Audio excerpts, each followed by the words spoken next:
Hey guys, tonight we begin with ancient Sparta, where childhood was a military campaign with no discharge date and absolutely no parental supervision after age 7, where a woman named Gorgo managed to be simultaneously the most politically dangerous person in the room and the most overlooked by everyone who later wrote the history books, where the people who actually grew the food and built the walls and kept the whole operation running were technically not allowed to exist as human beings, and where the official image of Spartan discipline and noble sacrifice was propped up by a secret institution so quietly brutal that even the Spartans themselves barely talked about it.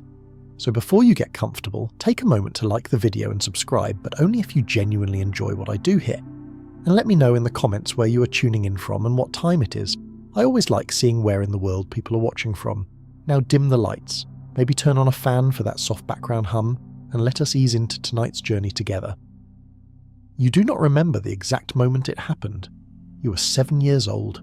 That detail matters less than you might think, because by the time you're standing in the pre-dawn dark, with the cold stone of the Eurotas Valley pressing up through the thin soles of your feet, trying very hard not to cry and failing in small, quiet increments that you hope no one is watching, the before no longer exists in any useful way.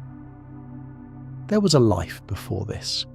You remember it the way you remember a dream that was warm and very far away. You had a mother, you had a room, you had, and this is the part that seems almost fictional now, a blanket that belonged only to you. That is all gone. What you have now is a unit. What you have now is the Agoge. The Agoge was not a school. That word implies something comfortable, something with walls and fires and the smell of food at predictable intervals. What the Agoge was, at its most straightforward, was a system, and systems do not care about you specifically. They care about outputs. The output this particular system was designed to produce was a Spartan soldier, lean and hard and capable of surviving things that would destroy ordinary men, and the method was simple in the way that very unpleasant things often are. You would be made to survive things that would destroy ordinary boys. If you survived, you would be useful. If you did not, the system would note your absence and continue.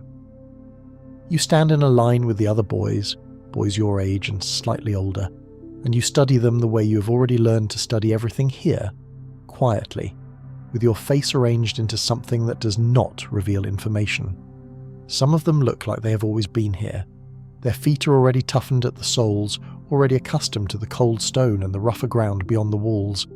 Their bodies are already moving with a kind of economical stillness that tells you they have spent time understanding how not to draw attention. You, on the other hand, are a recent arrival, and you feel it in every cell of your body. You are conspicuously soft. Your feet have opinions about the ground. Your stomach has been registering its objections since approximately the 2nd hour of yesterday, and it has not run out of material. The man in front of you is not old, but he's not young in the way you are young. He is somewhere in between, in that carved-down, angular way that suggests all unnecessary parts of a person have been removed, and what remains is only what is needed. He does not introduce himself. He does not explain what today will involve. He looks at the line of you for a long moment with an expression that suggests he's performing a quiet calculation, the kind that ends with conclusions about which of you will make it and which of you will not. Then he turns, and the line moves. You move with it. You have already learned that the first rule here is motion. Standing still is a decision that requires justification. Moving requires nothing except a body, which you currently have, even if that body is cold and underfed and quietly confused about its situation. The morning begins before the sun has fully committed to rising. The skies are dark grey-purple, the colour of old bruises, and the air carries the sharp, insistent cold of a Laconian morning in the shoulder seasons. Not the deep winter cold that will come later and be considerably worse, but the kind of cold that finds the gaps in your single thin cloak and takes up residence there like it intends to stay. You are allowed one cloak. You are aware, because someone told you before you arrived, that this is considered generous. You did not believe them at the time, you believe them now. The run begins without announcement. One moment you are walking, the next the pace changes, and if you do not change with it, you are immediately the problem at the back of the line, and the back of the line is not where you want to be. You have established that much already. The boys at the back of the line receive attention that you do not want to receive, so you run. Running in a thin cloak on cold stone before the sun rises in a city that was built less for comfort and more for the production of soldiers who do not need comfort is a particular experience. Your legs are already stiff from sleeping on the ground, because sleep here is not a recovery so much as a pause. You close your eyes on cold stone and open them again, and the cold stone is still there, and the pause is over. Your breath comes out in small visible clouds that disappear immediately into the dark air. Your feet, soft as they are already beginning to register something in the vicinity of pain, not dramatic pain, not the sharp, bright pain of an obvious injury, but the slow, grinding complaint of surfaces that were not designed to encounter this particular ground at this particular speed, and were not consulted before the arrangement was made. You run anyway, because stopping is not a choice you have access to. Here is the first thing about the Agoge that the stories do not fully prepare you for. The cold. Everyone talks about the physical training, the fighting, the competitions, the deliberate hunger. These are the features. These are the things that get mentioned when older men describe what they endured, and younger men listen with expressions balanced somewhere between admiration and the dawning horror of personal relevance. What gets mentioned less is the texture of the cold, the way it is not just a temperature but a condition, a constant companion that becomes part of the background of every single moment of every single day. In winter, boys in the Agoge slept outside or in open barracks that were barely distinguishable from outside. They wore the same thin cloak regardless of season.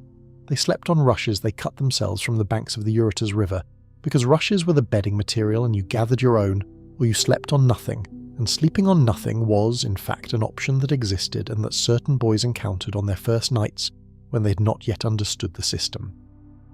The rushes were not warm, they were reeds. They understood their assignment and performed it without enthusiasm. You lay on them and they lay under you, and the relationship was purely structural and satisfied neither party. But the cold was also information.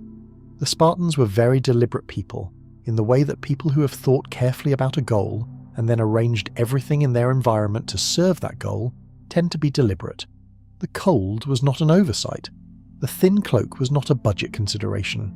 The open barracks in winter were not a construction failure. All of it was intentional, because the logic was simple, and the logic went like this. A soldier who has spent his entire childhood being cold will not be incapacitated by cold as a man.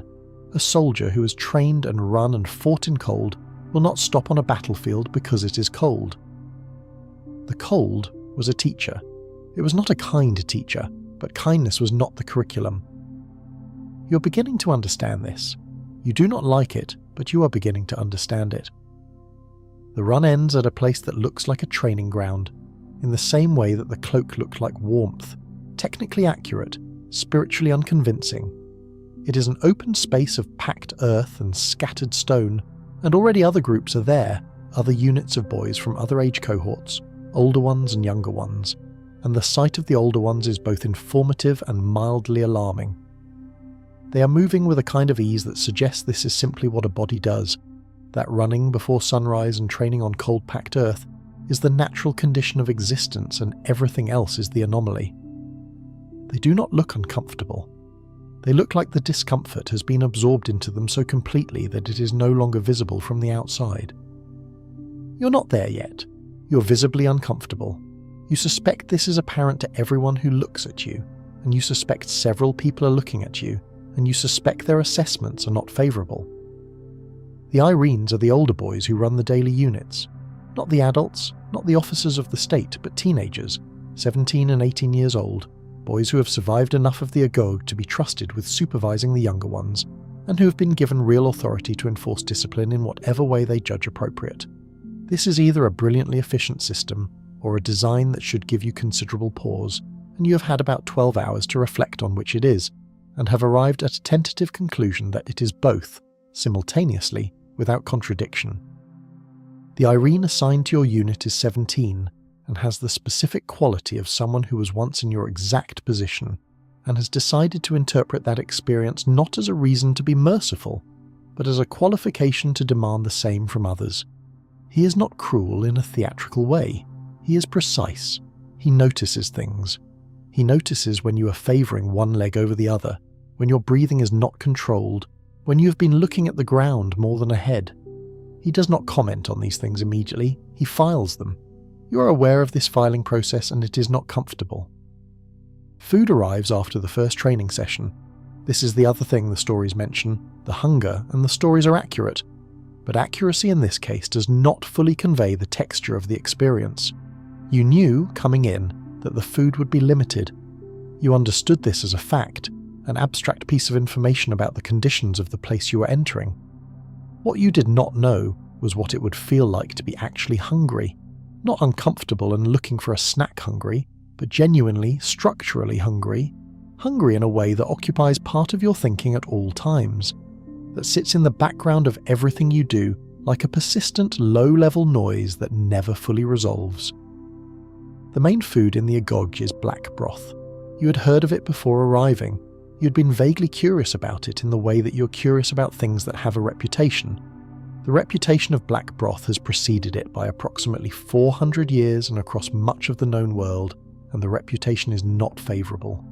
There is a story, widely told, of a man from another city who tasted it and said he now understood why Spartans were not afraid to die. Because if you ate this every day, death would seem like a reasonable improvement. The Spartans found this funny. This tells you something about the Spartans. It does not tell you the broth is good. It is not good. It is made from pork, blood, vinegar, and salt, and the result is something that occupies the space between food and a philosophical statement about the nature of necessity. It is dark, it is thick, it has a smell that communicates itself with great confidence before you have raised the bowl to your face, and its flavour is the flavour of something that was designed to provide calories and absolutely nothing else. There is no warmth in it, meaning nothing about it will make you feel that life is fundamentally worthwhile. There is no pleasure in it. There is only completion of a biological requirement. You eat it because you are hungry, and because the alternative is to be hungrier, and you discover within 2 days that this is in fact a compelling argument. Hunger is a very effective flavouring agent. Hunger makes black broth feel like something you are grateful for. This is probably also intentional. You eat quickly, because eating slowly is a way of suggesting you have more food than you need, and more time than you have been assigned. And both of those suggestions are incorrect. Around you, the other boys eat with the same focused efficiency, bowls held close, consumption rapid, eyes forward. There is very little talking during meals. There is not much to say that is worth the energy. After food, there is more training. There is always more training. The structure of a day in the Agoge is not complex. There is physical training, and there is more physical training. And in between there is instruction in the things a Spartan soldier needs to know, which includes warfare, obviously, but also music because the Spartans marched to music in battle and needed to know it, and also reading and writing at a basic level, because a soldier who cannot receive written orders is a soldier with a limited operational range. There is also instruction in something hard to name, something that would be called social formation in a later century's language, the drilling of values and expectations and ways of being until they become instinct rather than choice. You are being taught not just how to fight, but how to think about fighting, not just how to endure, but how to understand endurance as identity. This is the more subtle part of the Agoge, the part that works slowly and invisibly over years, the part that you will not fully perceive until much later, when you look back and realise that what you thought was simply the acquisition of skills was also the installation of an entire framework for understanding yourself and your city, and what it means to be alive within it. You are 7. You do not think in those terms yet. You think in terms of your feet, which hurt, your stomach, which is empty, and the ground, which is cold, and the awareness that tomorrow will be the same, and the day after that will also be the same, and the day after that as well, and the day after that. And the structure of this thought extends forward in your mind until it becomes something you cannot fully look at directly. The older boys, the ones who have been here for years, seem to have made peace with this structure. Or not peace exactly. Something more like acceptance, the kind that comes when you stop fighting the shape of a life and start working within it instead. They do not look happy in the way that the word happy is normally used. They look purposeful. They look like people who have decided that purpose is what they were looking for all along, and whether that decision was entirely free, or whether it was the product of a system that removed all the alternatives, That is a question you are too cold and too tired to fully examine right now. There is a competition in the afternoon. Competitions are a constant feature of life in the Agoge, because the Spartans understood something very practical about human motivation, which is that people will endure enormous amounts of difficulty if it is framed as a contest. If you simply tell a boy to run until he cannot run anymore, he will stop sooner than if you tell him to run against another boy and let the last one standing claim a status that will be remembered and named and referenced in future interactions. Competition converts suffering into narrative. Narrative is something people can hold on to. Suffering alone, just suffering with no story attached to it, is much harder to sustain. The competition today involves a fire. This is a Spartan specialty. Competitions that do not simply test physical endurance, but also test the particular Spartan virtue of not showing that you are experiencing it. The fire has been lit and the cheese has been placed near the fire, and the competition is to get the cheese past the boys standing between you and it. The boys standing between you and the cheese are carrying whips. You're not carrying anything except the understanding that you should not cry out, and the second understanding that this is in fact going to hurt, and the third understanding that these two things are going to be in direct conflict with each other very shortly. The whips are not decorative. That is the thing about the Agoge in general. Nothing here is decorative. Everything is functional. The whips function to make the cheese harder to reach. The hardness of reaching the cheese functions to make the boys who reach it anyway into a particular kind of person. The particular kind of person this produces functions eventually as a soldier who can be sent into the worst situations the ancient world can produce and be expected to hold a line. You're not going to reach the cheese today. You know this before you begin. You're too new, too soft, too unfamiliar with the specific mechanics of how this works. The older boys who have done this before know things you do not know yet: where to approach, how to move, how to take a blow without recoiling in a way that cost you position. You do not know these things. You learn them the way you learn everything here, which is by failing at them while someone watches. The failure is instructive. That is not a comfortable word in this context, but it is accurate. You fail, and you observe what happened, and the observation becomes information, and the information becomes something you carry forward into the next attempt. The Agoge does not believe in explaining things in advance if experiencing them directly is available as an alternative. Experiencing them directly is always available as an alternative. The night comes, and with it comes the second education of the day, the one that no one announces but that teaches with equal efficiency. After the training sessions, after the competitions, after the controlled instruction of the day, you're left in a condition of deliberate insufficiency. Not enough food, not enough warmth, not quite enough sleep. The insufficiency is calibrated, carefully, precisely calibrated, not so extreme that you collapse or become ill, but enough that every resource you have, physical, mental, motivational, is being used at the edge of its capacity. This is not cruelty as an end in itself. This is training. The distinction matters to the Spartans. It may not matter as much to you tonight on the cold rushes with your stomach making its usual case for a different arrangement, but the distinction is there. You stare at the ceiling of the open barracks and listen to the breathing of the other boys around you settling into the rhythm of sleep. Some of them drop off quickly, boys who have been here long enough that exhaustion is efficient and clean and immediate. Others stay awake longer, and you know they are awake because of the particular quality of stillness that is not the stillness of sleep, but the stillness of lying very quietly and thinking thoughts you do not perform for an audience. You think about home. You allow yourself this because there is no rule against thinking, only against showing the thinking on your face where others might read it as weakness. You think about your mother's voice, not any specific thing she said, just the quality of it, the fact that it addressed itself specifically to you, that when she spoke to you, she was speaking to you and not to a unit. You think about the room that was warm. You think about the blanket. Then you stop thinking about those things, not because they've become less true, but because you have learned in the past 2 days with a speed that might surprise you later, that dwelling on the distance between what was and what is does not serve you in any practical way. The rushes are still cold, the stomach is still empty, the training will begin again before the sun finishes rising. The distance between your old life and this one is exactly what it is. It is not going to be shorter tomorrow. So you close the thought. You file it away in a part of yourself that is not tonight's concern. You breathe steadily. You make your face an instrument that communicates nothing. Slowly, with an efficiency that is itself a small victory, you sleep. Months become seasons and seasons become years, and the Agoge does not change, but you do. This is the essential mechanism of the whole thing, the fact that the system stays constant while the boys inside it change to fit it, rather than the other way around. You do not get to negotiate with the Agoge, you do not get to submit a request for adjustment. It was here before you, and it will be here after you, and its only relationship with your comfort is to deliberately withhold it. But something happens over time that is harder to articulate than the cold or the hunger or the daily physical demands. You stop noticing certain things, not because they go away, but because they have been incorporated into the background of your experience so completely that they no longer register as events. The cold morning run is no longer something that happens to you. It is simply what a morning is.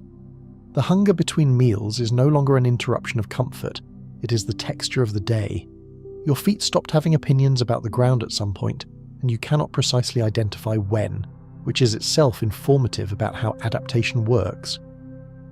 What you start noticing, in the space left by the things you have stopped noticing, is other people. Specifically, which of them are going to make it and which of them are not. Not make it in the terminal sense, though that also happens sometimes. Boys who become ill, boys who injure themselves in ways that do not recover. Boys who one day are simply not in the line anymore, and whose absence is acknowledged and moved past with a speed that you once found alarming and now find instructive. But make it in the more subtle sense.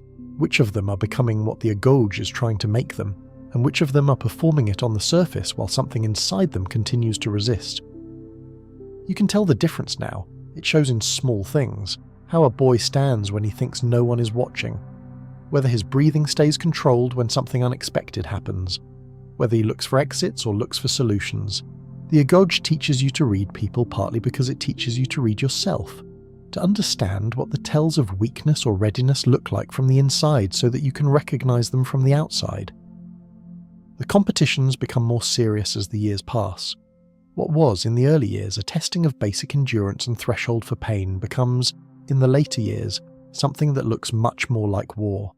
The fights are real, the consequences are real, boys are hurt in ways that are not immediately repaired, because immediate repair is not available, and also because part of the curriculum is learning to function in the presence of injury. You carry injuries.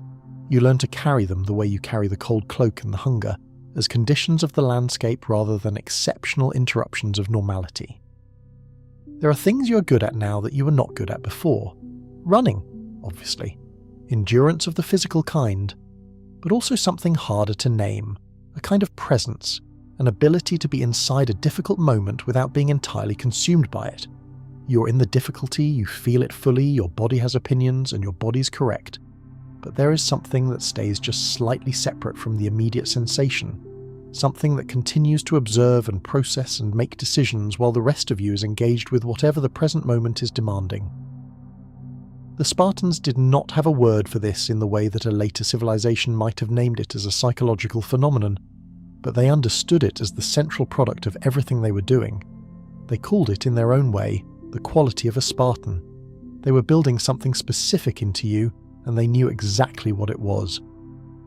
By the time you are 12, your unit has thinned. Not dramatically, not all at once, but steadily, the way a fire burns down when it is not fed. Boys have been removed for physical failure, for illness, for injuries that did not heal correctly. One or two have been removed for something hard to define, a kind of fundamental incompatibility with what was being asked of them, a resistance that could not be bent and could not be broken, and therefore could not be continued with. These boys did not die, they went back to their families, but they also went back to a particular kind of social death, because in Sparta, failing the Agoge was not simply a personal disappointment. It was a permanent alteration of your status. You became, in the specific Spartan vocabulary of these things, a trembler, a man who had been found wanting in the place where wanting was absolutely not tolerated, and that designation would follow you for the rest of your life in a city that organized its entire social existence around the question of whether you had it or you did not. You notice when those boys leave that your reaction is not what you would have predicted from yourself at 7. At 7, you might have felt something soft in response to another person's failure, something that looked like sympathy. What you feel now is more like the quiet acknowledgement of a confirmed calculation. You already knew. You saw it in the way they stood, the way they breathed, the way their eyes moved during the hard moments. The Agoge tells you things about people, and the things it tells you are, in the main, accurate. This is also what the system is building. Not just soldiers. A community of people who share a vocabulary of suffering, who have been tested by the same standard, and know exactly what that test required, who therefore have a specific and uncommon trust in one another, not the trust of ordinary friendship, which is warmer but also more contingent, but the trust of If you like the video so far, please leave us a like and a sub. A sub to the channel helps us make more videos for you to watch and keep the channel alive. But the trust of shared extremity. The knowledge that the person beside you has been through what you have been through and is still standing, which means something definite and serious about what they are made of. This is why Spartans fought in the way they fought, not just because they were trained, because they trusted the people beside them in a way that came from a knowledge that could not be faked and could not be purchased and could not be imitated by anyone who had not lived inside the same system for the same amount of time. When you stood in a phalanx, your shield covering the man to your left while his covered you, you were not standing beside a stranger.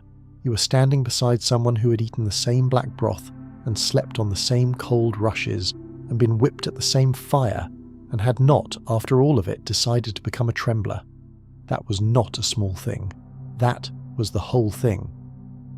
The phalanx itself deserves a moment here, because you will spend years learning to be part of it, and the learning is not separate from everything else the Agoge is teaching you. It is the culmination of it. The phalanx was a formation in which soldiers stood in close ranks, shields overlapping, spears extended, advancing together or holding ground together. The individual will subordinate it entirely to the collective movement. It required absolute trust in the men beside you, an absolute commitment to staying in position regardless of what was happening around you. A soldier who broke formation, who stepped back or stepped out, who prioritized his own survival over the integrity of the line, did not just endanger himself, he created a gap, and gaps in a phalanx were where battles were lost. The Spartans had refined this formation and this discipline to a degree that other Greek armies found deeply unsettling. Part of that refinement was technical, years of training in the specific mechanics of moving and fighting as a unit. But the deeper part of it was psychological, and the psychological part was built by everything that had come before. The cold mornings and the hunger, and the competitions and the deliberate removal of everything that was not essential. Until what remained was a person who understood at a very deep level that the unit mattered more than the individual, and was at genuine peace with that understanding rather than merely performing it. You are still learning this. You understand it intellectually. You are not yet at peace with it. Peace with it comes later, after more years and more tests, and the specific experience of actually standing in the formation under conditions that make the understanding necessary rather than theoretical. For now, you run the morning run and eat the black broth and sleep on the rushes and wake before the sun is ready to commit to rising, and the system continues, as it has continued before you, and as it will continue after you, measuring the distance between what you were and what it is trying to make you. There is a moment, somewhere around your 14th year, that you will remember later with a precision that surprises you. It is not a dramatic moment. It is not a competition, or a punishment, or a significant institutional event. It is simply a morning, one morning among many hundreds of mornings that have passed largely indistinguishably from each other. You wake up on the rushes, and the cold is there as it always is, and the training will begin as it always does, and for a brief and ordinary moment you notice that you are not dreading it.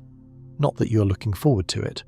Not that you have become a person who finds cold stone and insufficient food to be positive features of a life, but that you are not dreading it, which is a different thing from looking forward to it, and which is a different thing from not caring. You are simply, quietly ready for it. Your body knows what the morning requires. Your mind is not arguing. This is the thing the Agoge was building. Not the absence of feeling, not the suppression of human response, not the creation of a person who does not feel cold or hunger, or the weight of difficult things. It was building something more specific and more practically useful than that. It was building the ability to feel all of those things and continue anyway, to have the cold and the hunger and the difficulty fully present in your body and your awareness, and to keep moving as if they were simply the conditions of the day, which they are, which they always have been. That is what a Spartan soldier was. Not someone who didn't feel things, someone who felt things and kept moving. You're 14 now, and the Agoge has a new phase for you, one that's considerably more dangerous than what came before, and that involves being sent out into the surrounding countryside at night with a knife, minimal food, and the instruction to survive. This is not metaphorical. The knife is real, the minimal food is real, the countryside is real, and it is dark and it is cold, and it contains things that are less friendly than an open barracks full of boys who've at least agreed, implicitly, to direct their hostility through the regulated channels of competition rather than opportunistic personal violence. You do not know everything about what you're expected to do in the countryside. You know what you have been told, which is that you are to survive, to find your own food, to keep yourself warm, to navigate the landscape, to return having demonstrated that you can exist outside the city's systems without those systems. What you will learn in the coming years is that this phase of the Agoge involves something considerably darker than survival training, something that the city of Sparta managed with great care to keep separate from the official account of its own virtues, and something that tells you more about how Sparta actually worked than anything you learned in the controlled training ground. But that comes later. Tonight, you're simply in the dark with a knife, and your feet know the ground now in a way they did not know it 7 years ago, and your body knows cold in a way that registers it without being disrupted by it, and your mind knows how to be in a difficult place without being destroyed by it. The stars are very clear in the Laconian sky tonight, the kind of clarity that is the direct product of a landscape that has very little artificial light to dilute it. You can see the shape of the mountains against the darkness, the familiar silhouette of the ranges that ring the valley, and the valley itself spread out below you in its nighttime version, the Eurotas as a faint shimmer between the dark land on either side. You move through the dark, you're not afraid. That, you think, is probably the point. There is one more layer of the Agoge that deserves mention before we leave it, because it touches something that rarely comes up in the standard account of Spartan training, but that tells you something important about the specific culture the system was trying to produce. The Agoge was not purely physical, it was also deliberately and carefully social. The Spartans understood that soldiers who merely trained together were less effective than soldiers who had been formed together, who shared not just skills but a social world, a set of relationships that had been tested and refined across years of shared difficulty. The relationship between older and younger boys in the Agoge had a specific structure and a specific social function. Older boys were assigned as mentors to younger ones, not in the formal instructional sense, but in the sense of social formation, of modelling and expectation, and the passing on of the specific unwritten knowledge about how to be in the system that the system itself did not formally teach. This relationship was understood to be important enough that it was institutionalized, part of the designed architecture rather than something that happened incidentally. The older boy had a stake in how the younger boy performed. The quality of the mentorship was something that reflected on the mentor. This created a chain of investment and accountability that ran through the entire cohort system, older boys shaping younger ones who would in turn shape the next generation, the knowledge and the expectations and the specific Spartan way of carrying oneself under difficulty transmitted through personal relationship rather than through formal instruction. The relationship between generations was the mechanism by which the culture reproduced itself, not in the biological sense but in the cultural sense, the specific forms of courage and endurance and laconic restraint that made a Spartan recognizable as a Spartan passed from one cohort to the next through the very personal channel of individual mentorship inside the shared experience of the Agoge. This is part of why the Agoge worked as durably as it did. Cultures that rely purely on formal instruction for their transmission are fragile, because formal instruction can be disrupted or altered by changes in institutional leadership. Cultures that transmit themselves through personal relationships embedded in shared experience are considerably more robust, because the transmission happens at the individual level, across 1,000 specific relationships, each one reinforcing the same fundamental values and expectations. To change the culture, you would have to change the personal relationships. To change the personal relationships, you would have to change the experience that created them, and the experience was the Agoge itself, which was the system, which was the city. It is an elegant design for cultural reproduction. It is also, from the perspective of the child inside it, the mechanism by which the culture's hold becomes essentially total. The people who are shaping you are not strangers with authority. They are slightly older versions of yourself, people who went through the same experience slightly earlier, and who have therefore earned their standing to tell you what it requires. Their investment in your formation is genuine, because your performance reflects on them. The emotional weight of that relationship, the desire to not disappoint the person who has invested in you, is considerably more effective as a mechanism of compliance than any purely external enforcement could be. You are shaped not just by the system, but by the people the system has already shaped. And those people have a real relationship with you, which means the shaping has an emotional texture that enforcement alone cannot produce. You're not just following rules, you're trying to be worthy of the people who cared enough about you to show you how to do it. That is a considerably more powerful mechanism. This is what the cold rushes and the black broth were ultimately building toward. Not just endurance, not just physical capability, but a community, an intergenerational network of people who knew each other in the specific way that shared extremity creates knowing, and who would stand in the phalanx beside each other with the specific trust that only that kind of knowing can produce. Whether it was worth the cost is a question the boys inside it were not in a position to answer. They were inside it. The outside view was not available to them. That question belongs to us, examining it from a distance of 2,500 years with the full account in front of us. And the full account, as tonight has laid it out, includes both what the system achieved and what it cost, both the extraordinary soldiers it produced and the terror it built on, and the boys it shaped without their consent and the people it degraded to make its excellence possible. The answer to whether it was worth it depends on whose worth you are calculating. For some people inside that world it may have been. For others, the calculation was not theirs to make. And that asymmetry, the gap between whose worth gets counted and whose does not, is the oldest and most persistent feature of every human system of organised excellence that the historical record has preserved. There is a story about Gorgo, daughter of Cleomenes, king of Sparta, that gets told and retold across the centuries with the particular relish people reserve for moments when someone said exactly the right thing at exactly the right time. She was perhaps 8 or 9 years old, and her father was receiving a visitor, a man named Aristagoras from the city of Miletus, who had arrived with a bronze map of the world and a proposal for an alliance that he was absolutely certain was going to be extremely persuasive. Aristagoras had been working his way through the Greek world, trying to drum up support for a revolt against Persia, and he had come to Sparta because Sparta was where the soldiers were, and soldiers were what he needed. He began his pitch with the map. He described the wealth of Asia. He described the distances. He described the opportunity. He offered more money than he had probably committed to spending.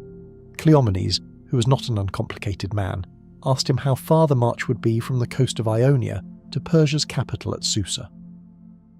Aristagoras made a small error here, which was to tell the truth. The distance was approximately 3 months of hard marching. Cleomenes told him to leave before sunset. Aristagoras, being a man who had invested considerable effort in this particular visit and was not prepared to accept the first answer, asked for a private meeting the next morning. He brought more money and better arguments. The private meeting extended across several hours. At the end of them, Cleomenes still had not agreed, but his certainty was wavering in the visible way that money can cause certainty to waver, and Aristagoras was beginning to believe he might actually manage this. And then a child spoke up. Gorgo, who had apparently been present in the room the entire time in the way that children in important households sometimes are, small and quiet and being systematically underestimated by everyone, looked at Aristagoras and said, with the specific calm of a person who has identified a problem and sees no reason to soften the identification, that if Cleomenes did not leave soon, this stranger was going to corrupt him. Cleomenes left. Aristagoras left Sparta without his alliance. The revolt against Persia happened anyway, without Spartan support, and ended badly, as Cleomenes and Gorgo might have predicted if anyone had thought to ask them. The story survives because it was recorded by Herodotus, who collected it the way Herodotus collected everything, with an appetite for the precise detail that revealed character. What Herodotus understood about Gorgo was what everyone who encountered her seems to have understood, which is that she was a person of unusual clarity in a world that was frequently trying to obscure things. She saw through arguments. She saw through flattery. She saw through the particular kind of persuasion that works by increments and relies on each step seeming smaller than it is. And she said what she saw, without hesitation, without the softening that the conventions of the time would normally have required from a woman, and certainly without the softening you might expect from a child. Gorgo grew up in Sparta, which meant she grew up in a city that had a complicated and somewhat paradoxical relationship with women. On one hand, Sparta was not a place where women were given equal civic status with men. They did not vote. They did not hold military office. They did not participate in the formal political deliberations of the city. On the other hand, Sparta was a place that took the physical and intellectual development of its women far more seriously than any other Greek city-state, because Sparta had a specific theory about women, which was that strong mothers produced strong children, and strong children became strong soldiers, and strong soldiers were the entire point of the enterprise. So Spartan girls ran and wrestled and trained, and were given real food, and were not subjected to the kind of deliberate physical diminishment that women in Athens, for instance, experienced as part of a cultural assumption that women should be small and quiet and confined. This meant that Gorgo grew up not just in a politically prominent family, but in a city that had, more or less accidentally, produced women who were considerably more formidable than the general Greek world was prepared to deal with. Gorgo was more formidable than most of them. Her father Cleomenes was one of the two kings of Sparta in the years around 500 BCE, a period when Sparta was the dominant military power in the Greek world, and when the Persian Empire under Darius and then Xerxes was expanding westward, with the specific intention of bringing the Greek city-states under its control. Cleomenes was a complicated king. He was capable of extraordinary political vision, and also of decisions that seemed, in retrospect, to reflect a mind that was under considerable strain. Ancient sources hint at behaviour in his later years that suggested either mental illness or the consequences of his own lifelong relationship with wine, which the Spartans, to their credit as observers, noted had been considerably accelerated by a visit to Scythia, where he had acquired the local custom of drinking undiluted. The Spartans normally mixed their wine with water. This detail tells you something about the Spartans and also about Cleomenes. Gorgo was close to her father in a way that shows up in the historical record as a series of specific moments, the intervention with Aristagoras being the most famous, but not the only one. She observed, she engaged, she spoke. In a culture that valued directness and distrusted elaborate performance, she was valued for the quality of her perceptions in a way that women in other Greek cities were rarely permitted to be. The education that shaped Gorgo was different from what shaped most women in the ancient Mediterranean world. We know relatively little about the specifics of how Spartan girls were educated, because the ancient sources focus primarily on the male Agoge, but what we do know suggests that Spartan girls went through a parallel system that was considerably more physically and intellectually demanding than anything available to their counterparts elsewhere. They competed in athletics. They sang and danced in public festivals in ways that required both physical ability and performed confidence. They were not secluded in the way that Athenian women were secluded. They were visible in the public life of the city, present at festivals and rituals, and apparently in political conversations that other Greek cities would have considered entirely unsuitable for female presence. Gorgo seems to have been educated beyond even the Spartan standard, presumably by virtue of her father's position and her own evident intelligence.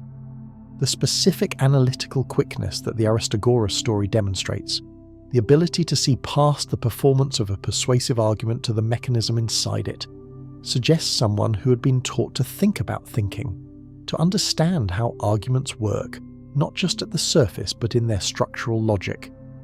This is not something that happens accidentally.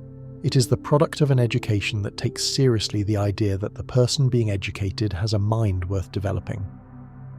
When Cleomenes died, under circumstances that were murky even at the time, and that have remained murky enough across the centuries that historians still debate them, Gorgo was not a child anymore. She was a young woman, and she was married, as the daughter of a Spartan king would be to another Spartan king. His name was Leonidas. Leonidas is one of the most famous names in all of ancient history, specifically because of what happened at Thermopylae in 480 BCE, when he led 300 Spartan soldiers, along with a larger number of allied Greek troops, to hold a narrow mountain pass against the Persian army of Xerxes. The Battle of Thermopylae has been interpreted and reinterpreted across the centuries in ways that have sometimes told us more about the interpreters than about the battle, but the basic outline is not in historical dispute. Leonidas knew that the pass would eventually be flanked. He knew, or had very strong reason to suspect, that the Persian army was too large to be indefinitely contained by a defensive position. He chose to stay. Most accounts suggest he sent the bulk of the allied troops away and remained with the 300 Spartans and a group of other soldiers, some of them Thespians who also chose to stay, knowing that the battle would end in their deaths. The Persian army killed them. The pass fell. The war went on. What the Battle of Thermopylae gave the Greeks was time. Time for the Athenian fleet to prepare. Time for the broader Greek alliance to consolidate. Time for the psychological shift that happens when people who have been wondering whether resistance is possible watch a small group of men hold an impossible position against impossible odds and make a decision, freely, to die there rather than retreat. Thermopylae did not stop the Persian advance. It changed what the Persian advance meant, and that change rippled forward through the rest of the war in ways that contributed substantially to the eventual Greek victory at Salamis and Plataea. Gorgo knew, when Leonidas left for Thermopylae, what the battle was likely to mean. This is not speculation. It is the context of everything they both understood about the situation and about each other. There is a reported exchange between them, one of the specific moments that Herodotus and later writers preserved, in which Gorgo asked Leonidas what she should do, and he told her to marry a good man and have good children. Whether those exact words were said, or whether they are the distillation of what the moment represented, the exchange captures something true about both of them. She was not asking whether he would come back. She understood that he would not. She was asking for instructions for a life that was going to continue after he was gone, and he gave them to her in the most practical Spartan terms available, which was, keep going, do the things that matter, do not spend the time you have on grief that cannot be spent any other way. The specific quality of that exchange, the absence of drama, the compression of an enormous weight into a very few words, is recognizably Spartan in the way that Spartan communication was often recognizably Spartan. The Spartans were famous in antiquity for the brevity and precision of their speech. The word laconic, which we still use today to describe a particular kind of dry, compressed verbal economy, comes from the name of the region they lived in, Laconia.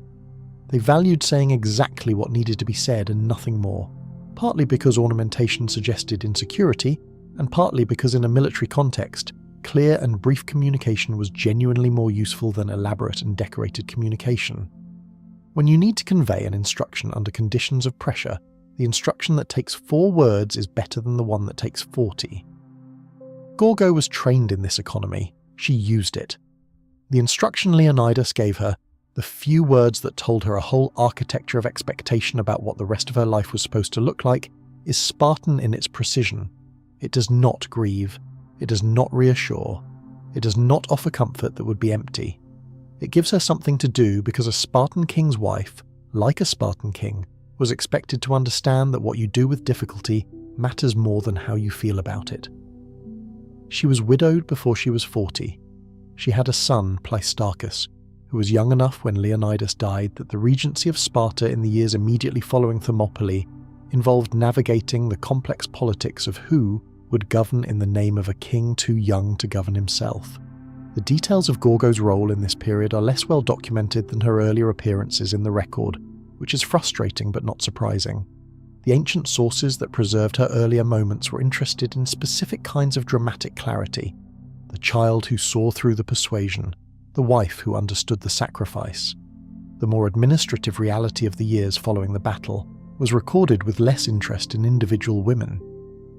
The Spartan political system in this period was considerably more complicated than the popular account of Sparta, as a purely military state tends to suggest. There were 2 kings, which was itself an unusual arrangement designed to prevent any single person from accumulating too much unchecked power. There was the Council of Elders, the Gerousia, composed of men over 60 who held significant political authority.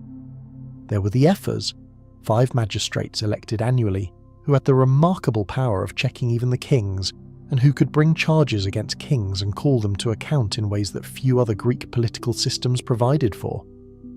The whole thing was a balancing act, a system of checks and counter-checks and overlapping authorities that had been developed precisely because the Spartans had a historical awareness of what happened when power became too concentrated in too few hands.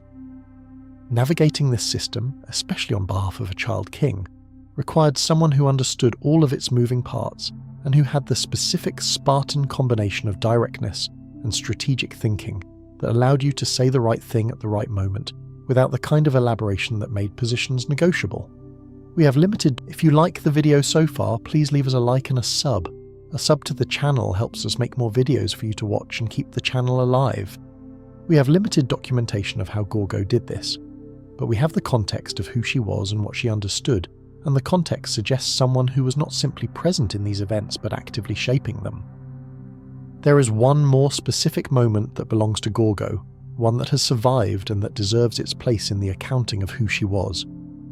Before Thermopylae, before the Persian War reached the mainland of Greece in the way that it eventually did, there was a period of intelligence and warning, a period in which various people in the Greek world were trying to understand what Persia was planning and how serious the threat was. A man named Demaratus, himself a Spartan king who had been exiled from Sparta and taken refuge at the Persian court, wanted to warn the Greeks that Xerxes was planning a massive invasion. The problem was how to communicate this without the message being intercepted. His solution was to take a wooden tablet and scrape away the wax coating and write his message on the wood beneath, then pour fresh wax over it so the tablet appeared blank. A blank wax tablet arriving in Greece would arouse no suspicion, but if no one thought to look beneath the wax, the message would be missed entirely. The tablet arrived. The Greeks looked at it. It appeared blank.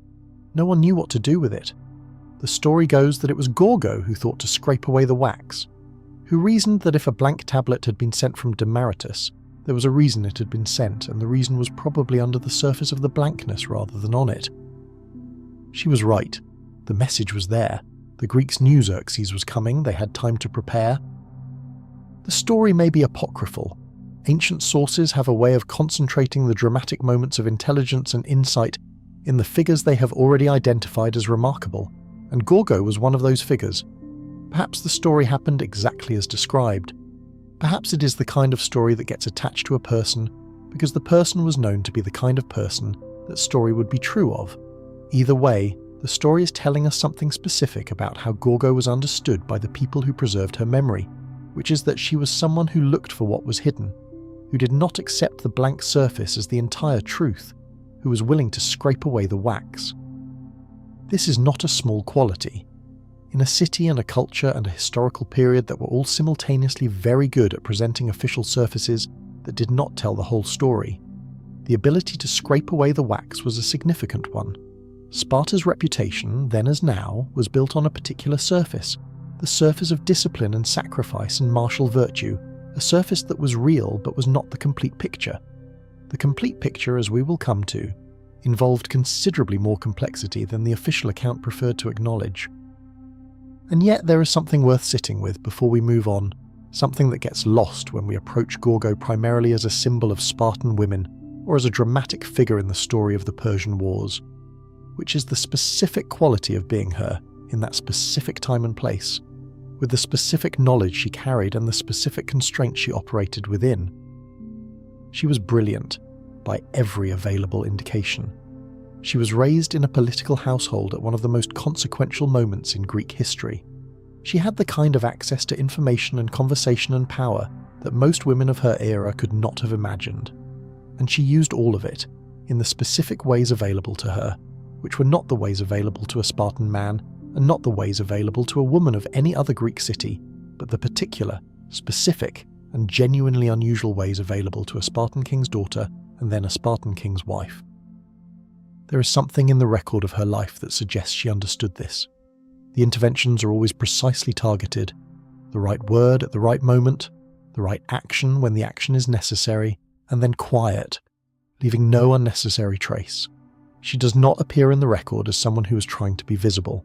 She appears as someone who is trying to be effective. The difference between those two orientations is exactly the difference between someone who wanted recognition and someone who wanted results, and the distinction is legible in everything the sources record about her. She was, by any reasonable accounting, one of the most politically aware individuals in the ancient Greek world. She had the political education of a king's daughter, the proximity to power of a king's wife, the unsentimental clarity of someone who had been told the truth about difficult things from a young age, and the specific Spartan quality of saying what she actually thought, rather than what the room wanted to hear. History remembered her in fragments, which is the fate of most women in the ancient record. A scene here, a line there, a moment preserved because it was too sharp to lose. But the fragments are enough to assemble something real, the outline of a person who was genuinely formidable, not in the way the Spartan military machine was formidable, not through force and training and organisational excellence, but through the older and arguably more difficult quality of simply seeing clearly in a world that was almost always trying to obscure something. Her son Pleistarchus would eventually rule Sparta, as Leonidas had ruled, as her father had ruled before him. The line continued. The city continued. Gorgo's specific trace in the record fades after the war years, which is the way of things for women in ancient sources, even women of her particular calibre. But she was there. She was present for the moments that mattered. She looked beneath the wax and found the message. And somewhere in the gap between what Sparta claimed to be and what it actually was, in the space between the official account of martial virtue and the more complicated truth underneath it, Gorgo's kind of clear-sightedness was the most dangerous thing you could bring to the table, dangerous to the people who wanted the surface to stay undisturbed, valuable to everyone else. What the ancient world preserved of her is not enough. It rarely is, for the people whose work was done in the spaces between official records, in the conversations that shaped decisions without being attributed, in the reasoning that produced outcomes that were then credited to the men who enacted them. But what was preserved is more than was preserved for most women of her era, in most places, and that itself is a kind of testament to how impossible she was to entirely overlook. The child who told Aristagoras to leave grew into the woman who told her husband what the rest of her life required of her, and scraped the wax away to find what was hidden beneath it, and navigated the aftermath of a catastrophic loss with the specific Spartan quality of keeping moving, because stopping is not something the situation permits. She was not the official story of Sparta. She was the thing the official story was built around and never quite acknowledged. She was the intelligence behind the monuments. She was the one who already knew. The world that Gorgo navigated was not a stable one. The period from roughly 500 to 450 BCE was one of the most consequential in the entire sweep of ancient history, a period in which the political map of the Mediterranean was being redrawn by force, in which the Persian Empire was making its most serious attempt to absorb the Greek world, and in which the Greek city-states were discovering the complicated and sometimes painful process of figuring out whether they could cooperate with each other enough to survive, or whether their habitual rivalries would make them individually manageable for a power considerably larger than any of them. Sparta's position in this drama was central but complicated. It was the dominant military power among the Greek city-states, the one that other polis turned to in moments of existential threat, the one whose soldiers were the most feared and the most disciplined. But Sparta was also a city with profound institutional conservatism, deeply reluctant to commit its forces outside its own territory, deeply suspicious of the political implications of extended campaigns in foreign lands, and deeply aware always of the helot situation at home. The Spartan approach to the Persian threat was never simply military. It was always simultaneously a political calculation about what the military commitment would mean for the stability of the structure back in Laconia. Gorgo lived inside all of this. She watched it as the daughter of one king and the wife of another, which meant she had access to conversations that almost no one else in the Greek world had access to. Conversations in which the real thinking of the Spartan political leadership was expressed, not the public performances of courage and resolve, but the actual calculations of people who understood both the strength and the fragility of the position they were defending. The specific quality of Spartan political conversation was different from the political conversation of other Greek cities. Elsewhere, and particularly in Athens, political argument was a public and elaborate performance. The art of the speech, the assembly debate, the prosecution and the defense, the careful construction of an argument designed to persuade a large and diverse audience. In Sparta, political conversation was private, compressed, and predicated on the assumption that the people in the room already shared a vocabulary of priorities that did not require extensive elaboration. You said what you meant, you said it briefly, and the people in the room, who had all been through the same training and shared the same framework for evaluating the world, understood you. Gorgo was formed by this. Her interventions, every one of them that has been preserved, share this quality of compression, of saying the essential thing without elaboration or softening or the performance of uncertainty. The child who told her father to leave said it in a few words that contained a complete analysis of the situation. The wife who asked what she should do and received the answer, have good children and marry well, lived inside a communication style that treated compressed directness as the highest form of intelligence. You did not need to spell it out if the person you were talking to was capable of understanding it unsaid. This is part of what made her so effective, and part of what made her so difficult to assimilate into the narrative tradition of ancient history, which tended to prefer its characters elaborated rather than compressed. Herodotus, who was genuinely interested in her, and preserved more of her than any other ancient writer, was working within a tradition of detailed narrative that valued the extended account. Gorgo's natural mode was the reverse. She was a woman of the laconic tradition, and the tradition that recorded her had to do its best with a person who operated at a different register than the one it was accustomed to capturing. There is also something to be said about the specific timing of her life in relation to the events she witnessed. She was present for the moment when Sparta was most urgently needed, and most reluctant to commit, when the moral case for intervention was clear and the practical calculus was enormously complicated, when the gap between what Sparta said it stood for and what it was willing to risk for that standing was being tested in real time. The Persian Wars were not simply a military conflict. They were a test of the Greek world's willingness to sacrifice for something larger than individual city-state interest. And Sparta's performance in that test was complicated by every structural feature of Spartan society that we have spent tonight examining. The decision to hold Thermopylae was a decision that involved all of these complications. Leonidas was going to a battle he understood would cost him his life, in service of a strategy that required buying time for the broader alliance he could not be certain would hold, for a city whose institutional interests included never having too many of its soldiers too far away for too long. The 300 were chosen partly because they all had sons, which was Spartan practical thinking at its most unsentimental, the men most likely to have ensured the continuation of their citizenship lines before going to their deaths.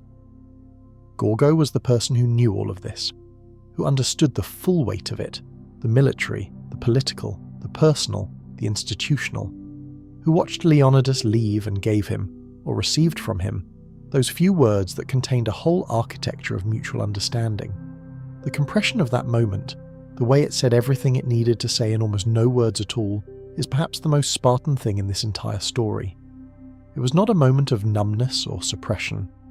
It was a moment of complete understanding between two people who had both been formed by the same culture to express depth through economy rather than through elaboration. She was a widow by the time she was middle-aged, and the son she was left with would eventually be king, and the city she navigated in those years of regency was one whose dominant position in the Greek world was about to begin its long decline. She could not have known this with certainty, but she knew Sparta. She understood the tensions inside the official image, the things that were strong and the things that were not, the populations that held the system up and the mechanisms that kept them in place, the citizen numbers that were already beginning their quiet diminishment. If anyone in the ancient world was positioned to see clearly what Sparta actually was beneath what it claimed to be, it was Gorgo. She left no writings. This is unsurprising because the Spartans did not have a strong written tradition to begin with, and because women's writings from the ancient world have been lost at rates that suggest the loss was not always accidental. What we have of her is fragments, preserved because they were too sharp or too useful or too memorable to let go. They are enough. They sketch the outline of a person who was genuinely substantively formidable, and who mattered to the events she witnessed in ways that go considerably beyond the decorative role that women are sometimes assigned in the histories of ancient military states. When we think of Sparta, we tend to think of soldiers. This is understandable. The soldiers are what Sparta built and what it advertised and what has survived most visibly in the historical memory. But the soldiers were made possible by everything else, by the helots who fed them and the perikoi who supplied them, and the women who were the repositories of political intelligence and domestic governance, and the specific kind of clear-sightedness that comes from standing slightly outside the centre of the official performance and watching it from a position that is not invested in its success. Gorgo stood in that position. She watched the performance from close enough to see all of it, the discipline and the sacrifice and the genuine courage alongside the terror that held the whole thing up, and the institutional self-deception that made the terror invisible in the official account. She was the person who could see the message under the wax because she had spent her whole life understanding that the surface was never quite the whole story. That particular habit of mind, the willingness to look beneath the presented surface for what has actually been written on the wood underneath, is her specific legacy to anyone who is paying attention. Not just to ancient history, and not just to Sparta, to any moment in which an official account is being offered, and the gap between that account and the full reality is worth the effort of examination. The wax is always there. The question is whether you're willing to scrape it away. You wake before the Spartan boy wakes. You wake before the soldiers wake. You wake before anyone in the valley who has the option of waking at a time of their choosing, which is a group that does not include you. You wake because the work does not wait, and the work does not wait because you do not get to negotiate with the work, and you do not get to negotiate with the work because you are a helot, and helots do not negotiate. Helots work. The word itself is interesting, in the way that words for terrible things are sometimes interesting, because they contain compressed history. The helots, as the ancient sources and modern historians understand them, were the enslaved population of Sparta, but the precise nature of their enslavement was different from the chattel slavery of other parts of the ancient world in ways that made it simultaneously more systematic and in some respects more quietly terrifying. They were not individually owned in the way that a slave in Athens or Rome was owned by a specific person who could sell them or free them at will. They were owned by the Spartan state collectively, bound to specific land rather than to specific individuals, which meant that when a piece of land changed hands, the helots working it changed with it, but their status as helots did not. They had been helots before this. They would be helots afterward. The category was permanent and hereditary, and did not come with an exit. The majority of the helots were Messenians, people from the region of Messenia to the west of Sparta, whose land the Spartans had conquered in the centuries before, and whose entire population had been reduced to this condition as the price of defeat. They had not forgotten this. That detail matters enormously, and the Spartans understood it enormously, and the understanding of it shaped almost everything about how Sparta organized itself in ways that will become clear. But this is not the history yet. This is the morning. Your morning. The one that is beginning right now, dark and cold and already making demands. You live in a village on the land you work, not your land. You're very clear about this because clarity about property relationships is one of the things the Spartans enforce with considerable attention. The land belongs to a Spartan citizen. You work it. The distinction between those two sentences is the entire structure of your existence, rendered in legal and social and physical terms simultaneously. The village is a cluster of houses, functional and unapologetic about being functional, structures that exist to provide shelter in the minimal sense required to keep you working, and not in any of the additional senses that shelter can have when it is yours. You know everyone in the village. You have known them your entire life, and your parents knew their parents, and their parents knew the first generation of Messenians who were brought to this condition and who carried, in whatever way memory survives in a people who have been dispossessed, the knowledge of what had been before. That knowledge is part of what you have grown up with, not as a formal teaching, not as a structured grievance that is transmitted in explicit terms, because explicit transmission of grievance is not safe, and everyone understands that it is not safe, but as a texture, a quality of understanding that sits beneath the surface of daily life, the way the actual ground sits beneath the field. You're about to go work. You know what you are. You know what was taken. You carry this knowledge the way you carry every other heavy thing in your life, which is constantly and without ceremony, because ceremony is a luxury of people who have time for it. The field begins to appear out of the dark as you walk toward it. Laconia is a valley of extraordinary natural richness, Ringed by mountains that provided the Spartans with defensive advantages, they leveraged brilliantly and worked by helots who provided the economic foundation without which the entire Spartan military system would have collapsed within a generation. The Eurotas River runs through the valley, and the land is fertile in the way that river valleys tend to be fertile, producing grain and olives and wine grapes, and the various agricultural products that fed not just the helots who grew them, but the Spartan citizens who did not. Because Spartan citizens did not farm. That was the point. That was the deal. If a deal is the right word for an arrangement that one party did not consent to, and that the other party enforced through institutional violence. Spartan citizens trained. Spartan citizens fought. Spartan citizens sat in political assembly and deliberated the affairs of the city and organised the military campaigns that kept the city dominant. Spartan citizens ate at common messes and contributed food to those messes, food that they received as their share of the produce that you and the other helots grew from their land. The entire architecture of Spartan military excellence, the Agoge, the training, the lifetime dedication to martial skill, was made possible by the fact that someone else was doing all the work that would otherwise have prevented it. That someone else was you. You reach the field. The light is still thin, still grey and provisional, and the ground is cold under your feet in the way that well-worn ground in early morning is cold, holding the night's temperature in its surface while the air begins to shift toward the day's warmth. You have tools, simple ones, adequate ones, not particularly maintained beyond what function requires, because investing in the tools of helots beyond what function requires is not how a Spartan landowner thinks about resource allocation. You begin. The work is farming, which means it is the kind of work that does not have a dramatic character, but has an enormous physical one. It is not interesting to describe in detail, but it is interesting to understand in terms of what it demands, which is basically everything. Your back understands the work before your mind has fully organised itself for the day. Your hands know their assignments. The body has been doing this long enough that the specific physical memory of it is layered in deep. The kind of knowledge that does not need to be consciously retrieved but simply happens when the hands touch the tools and the feet find the familiar ground. You're not alone in the field. Other helots work alongside you, some of them members of your village, some of them from the adjacent properties that run up against this one, in the way that agricultural land tends to in a managed system.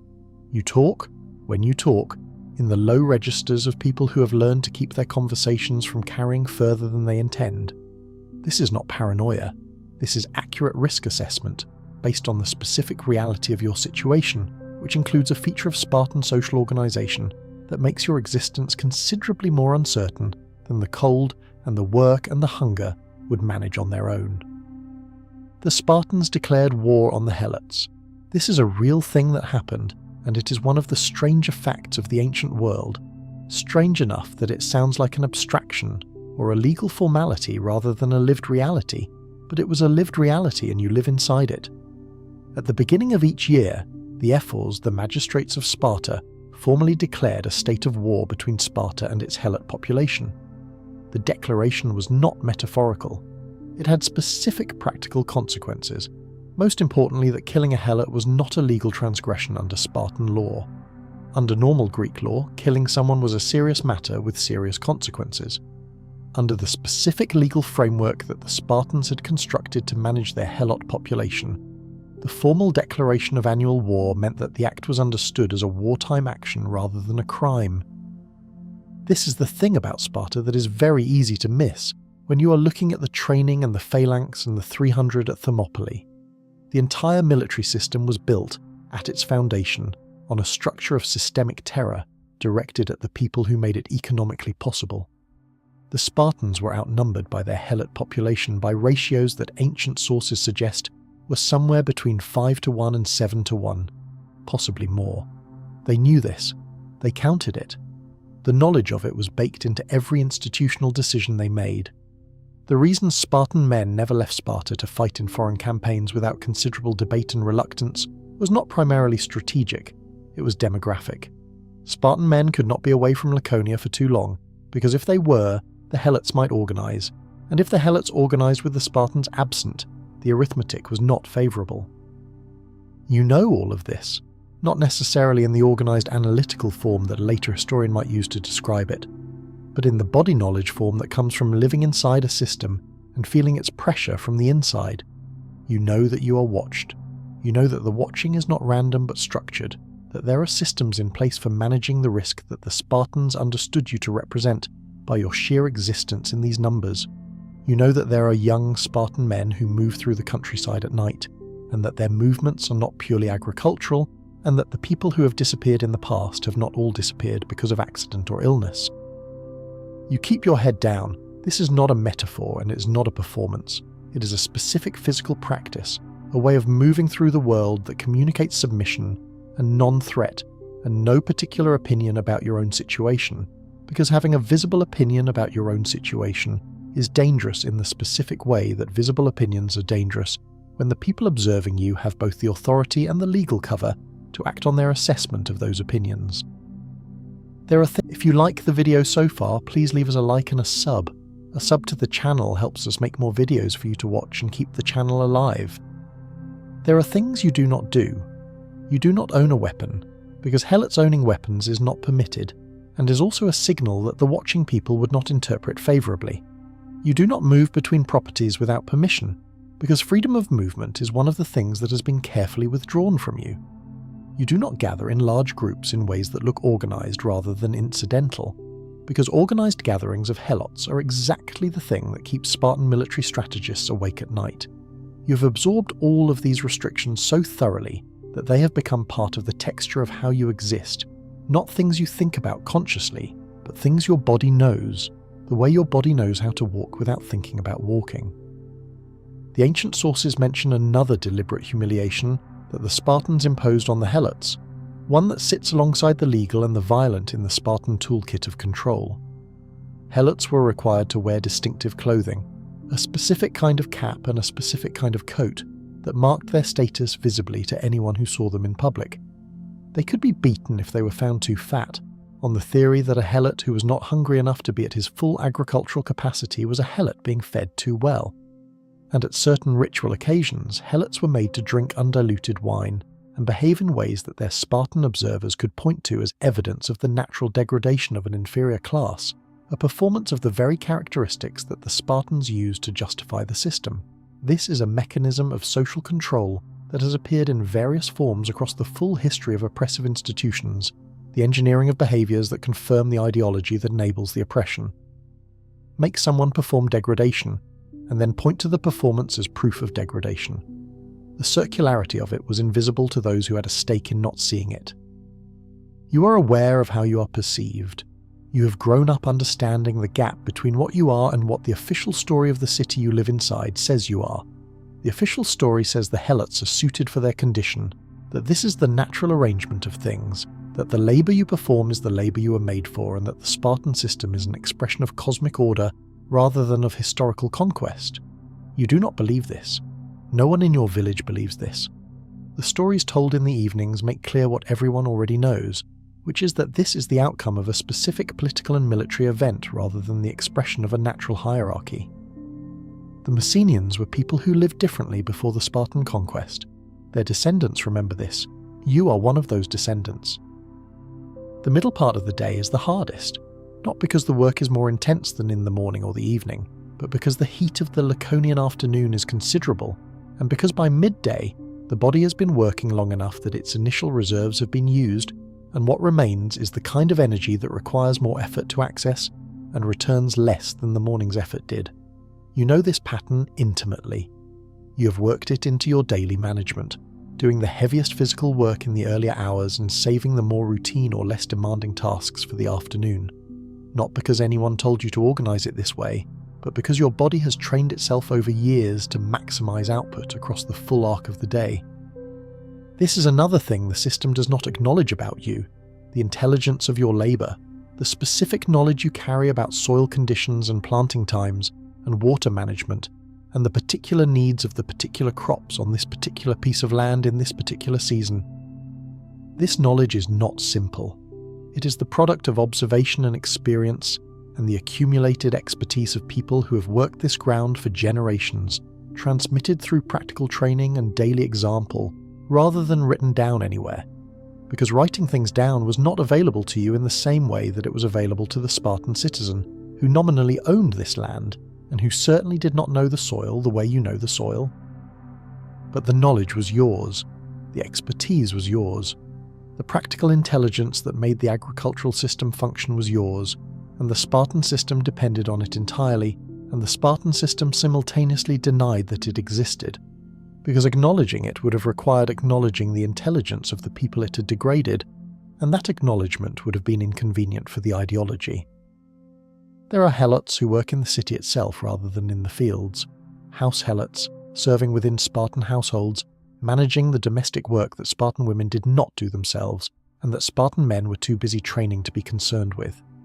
Their situation is different from yours in various ways, more visible, more directly supervised, more immediately exposed to the specific personality of the individual household they serve, rather than the more diffuse and impersonal management of agricultural labour.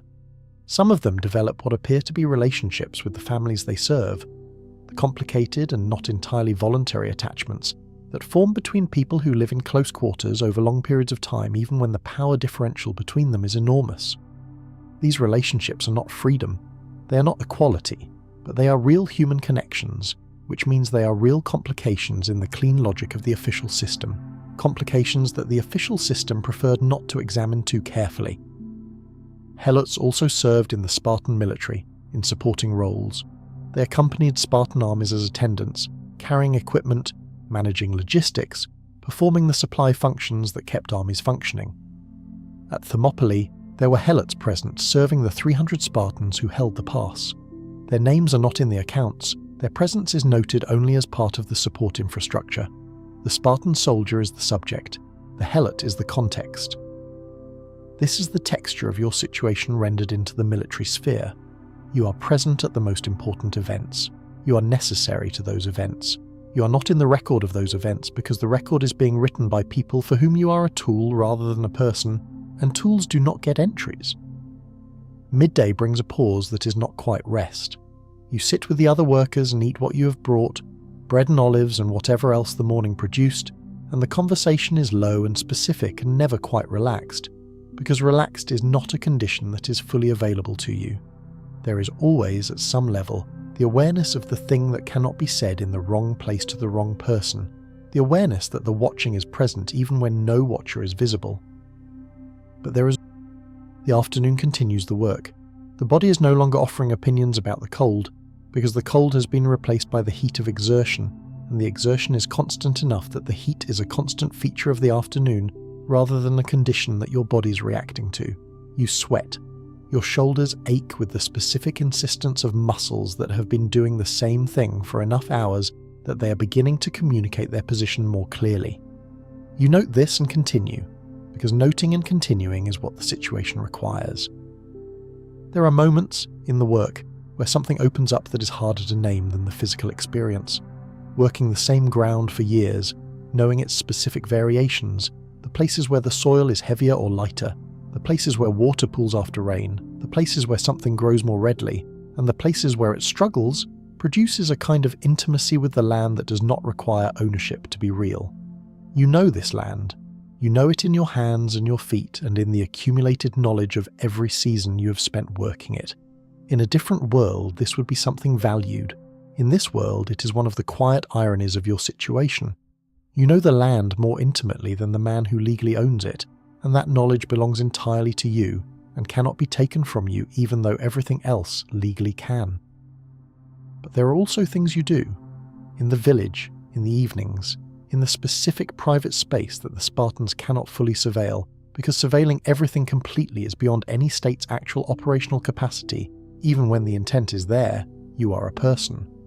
Not the legal category of a helot, not the economic unit that works the field, but a person with relationships and history and memory and the specific texture of an inner life that no system of external control has ever successfully removed from a human being, despite considerable effort across the full span of recorded history. You have family.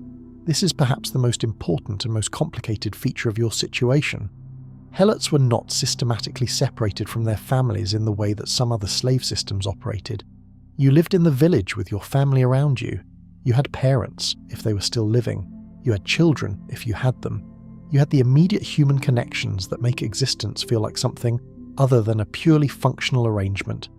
And this was both a gift and a vulnerability, because family means you have something to lose, and when you have something to lose, the leverage available to those who want you compliant increases substantially. The Spartans understood this in their careful structural way. The Helot system was not organised around the destruction of Helot family life, because the destruction of family life would have required continuous violence and continuous management that was more expensive than the stability that came from allowing basic human connection, and therefore basic human investment in the continuation of the arrangement. You work hard partly because your children depend on the harvest. You comply partly because the consequences of non-compliance fall not just on you but on the people you love. The system is cynical in the particular way that systems built on coercion tend to be cynical, which is that it uses human nature against itself.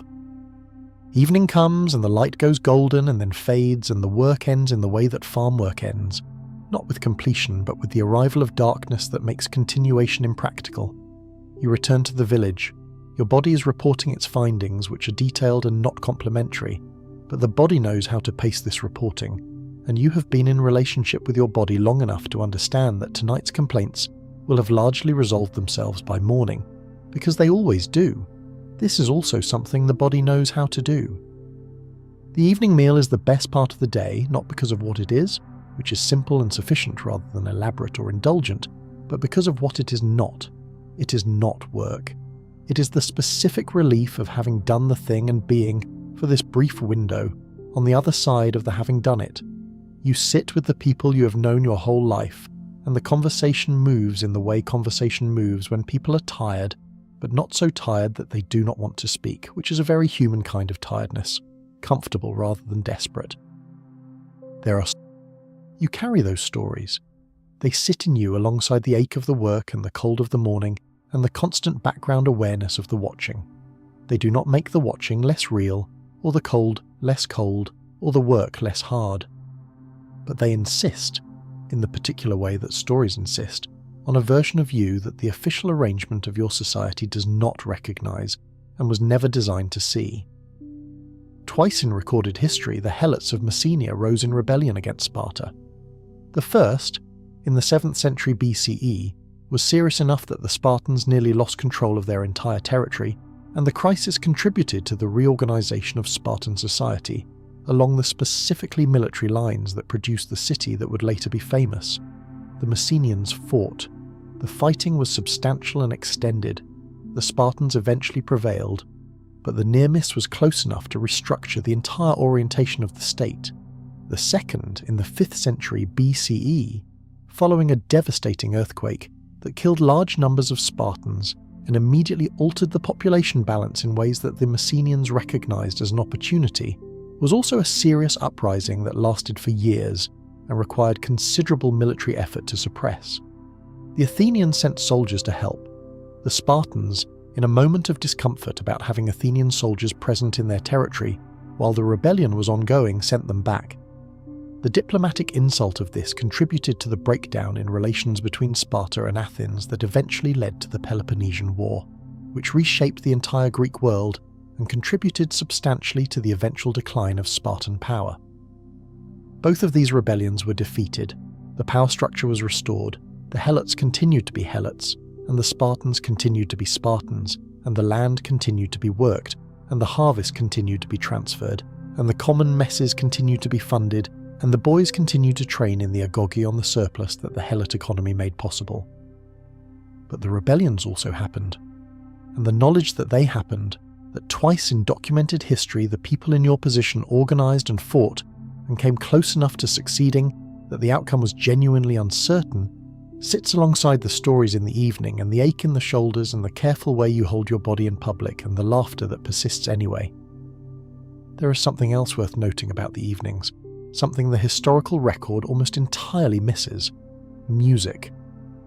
The Messenians, like all ancient Greek peoples, had a musical tradition, songs that encoded history and identity and the specific emotional register of a people's relationship with their own experience. Spartan citizens were known for their musical culture as well, the marching songs and the festival songs that formed part of the civic identity of the city. The Helots had their own music, which is almost entirely unrecorded because the people who wrote things down were not interested in recording Helot cultural life, but which almost certainly existed in the way that music has always existed in human communities, as one of the things that people do with their interior life when the exterior circumstances are not available for improvement.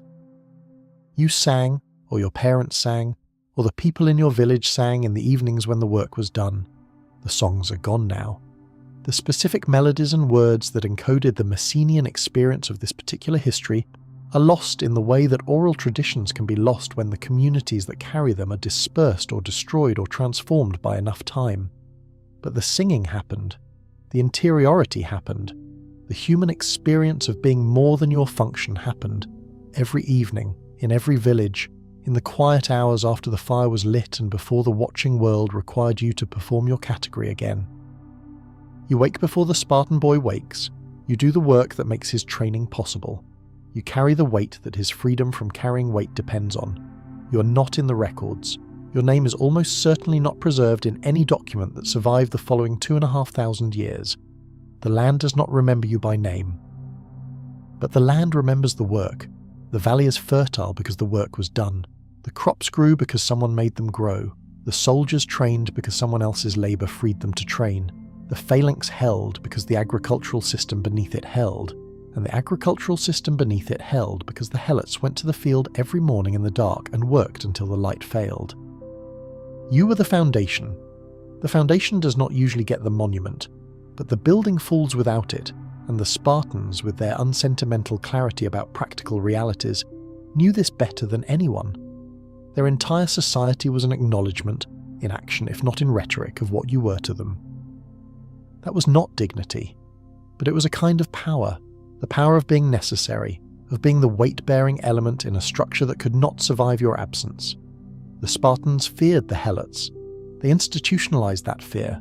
They built their entire civilization around managing it. You were that feared. There is something in that, at the end of the long day, with the fire low and the stories told, something that does not resolve into comfort but does not entirely collapse into defeat either. You are here, you endure, the stories continue, and sometime between now and the first grey light of the next morning you sleep. Tomorrow the field is waiting, but tomorrow is not tonight, and tonight the fire is still burning, and the people you love are still nearby, and the stories your people have always told are still in the air. That is what you have, for tonight it is enough. The image of Sparta is one of the most precisely maintained in all of antiquity, and that precision is itself the first thing worth examining, because images that are maintained that carefully are almost always maintained for a reason. The Sparta of popular imagination is a place of noble simplicity, iron discipline and martial virtue, a city that stripped away everything soft and unnecessary, and in doing so produced men who were genuinely different from the men produced by any other system in the ancient world. This image is not entirely false. The training was real, the discipline was real, the soldiers were genuinely extraordinary.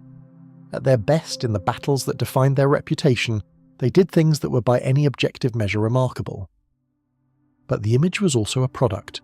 It was constructed, maintained, and policed with the same deliberateness that the Spartans applied to everything else they cared about. And beneath the constructed surface of Spartan virtue lay a series of institutional realities that the official image preferred to keep in the background, realities that the Spartans themselves discussed with the Spartans' characteristic directness when among themselves, but that the rest of the Greek world and the subsequent tradition of admiring Sparta received in a carefully edited form. The most revealing of these institutions was the crypteia. Understanding the crypteia requires first understanding why it existed, and understanding why it existed requires understanding the specific nature of the problem it was designed to solve. The problem was the Helots. At its most fundamental, the crypteia was a program in which young Spartan men, typically those who had just completed or were in the final stages of the Agoge, were sent out into the Spartan countryside at night, armed with knives and given minimal supplies with the specific purpose of killing Helots, not any Helot arbitrarily. The accounts suggest a degree of targeting, with attention paid to Helots who were strong or organised, or who showed signs of leadership qualities, or who in some way represented a potential threat to the stability of the Helot system. but the targeting did not make the institution something other than what it was, which was the institutionalized killing of unarmed agricultural workers as a mechanism of social control. This was not secret from the Spartans. It was not a rogue operation conducted by individuals acting outside official sanction. It was, by the accounts of ancient writers including Plutarch, an officially sanctioned institution with a specific function in the training of young soldiers and a specific function in the management of the Helot population. Both functions were real, and both were understood by the Spartans to be real. The killing trained the young men in the specific skills and psychological conditions required for actual combat. The killing also managed the Helot population by removing individuals who might organize resistance. These functions were complementary and both were intentional. The young men who participated in the Crypteia were not random selections from the Agoge. The accounts suggest that those chosen were among the most capable, the ones who had demonstrated particular aptitude and particular endurance across the years of training. Being selected for the Crypteia was, in a deeply uncomfortable way, a kind of distinction. It recognized the individual as someone who had proven himself sufficiently through the formal training to be trusted with the informal and considerably darker operation that the Crypteia represented. They went out at night, armed with knives, and they lived off the land and they killed helots. During the day they hid, lying low in whatever cover the landscape offered, waiting for dark. At night they moved, and the moving had a purpose that was specific and terrible. They were, in effect, being trained in the specific skills of covert violence, the ability to move without being seen, to strike without warning, to kill and disappear. These are the skills of an assassin, and the Spartans were deliberately cultivating them in their best young soldiers under the cover of the nighttime countryside. Plutarch, writing several centuries after the period in question, describes the Crypteia with a notable discomfort that tells you something about how it landed, even for an ancient writer with a generally favourable view of Spartan institutions.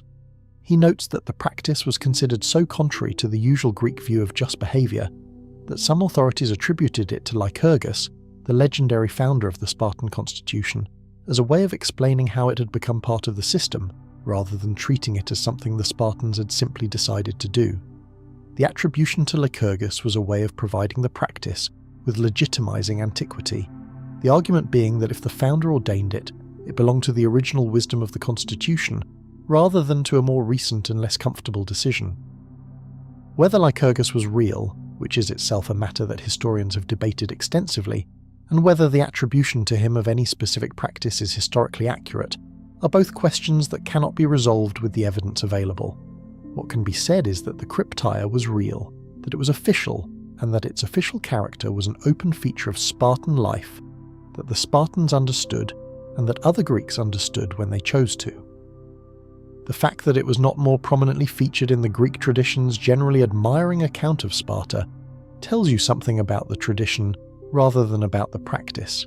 The Crypteia was inconvenient for the image.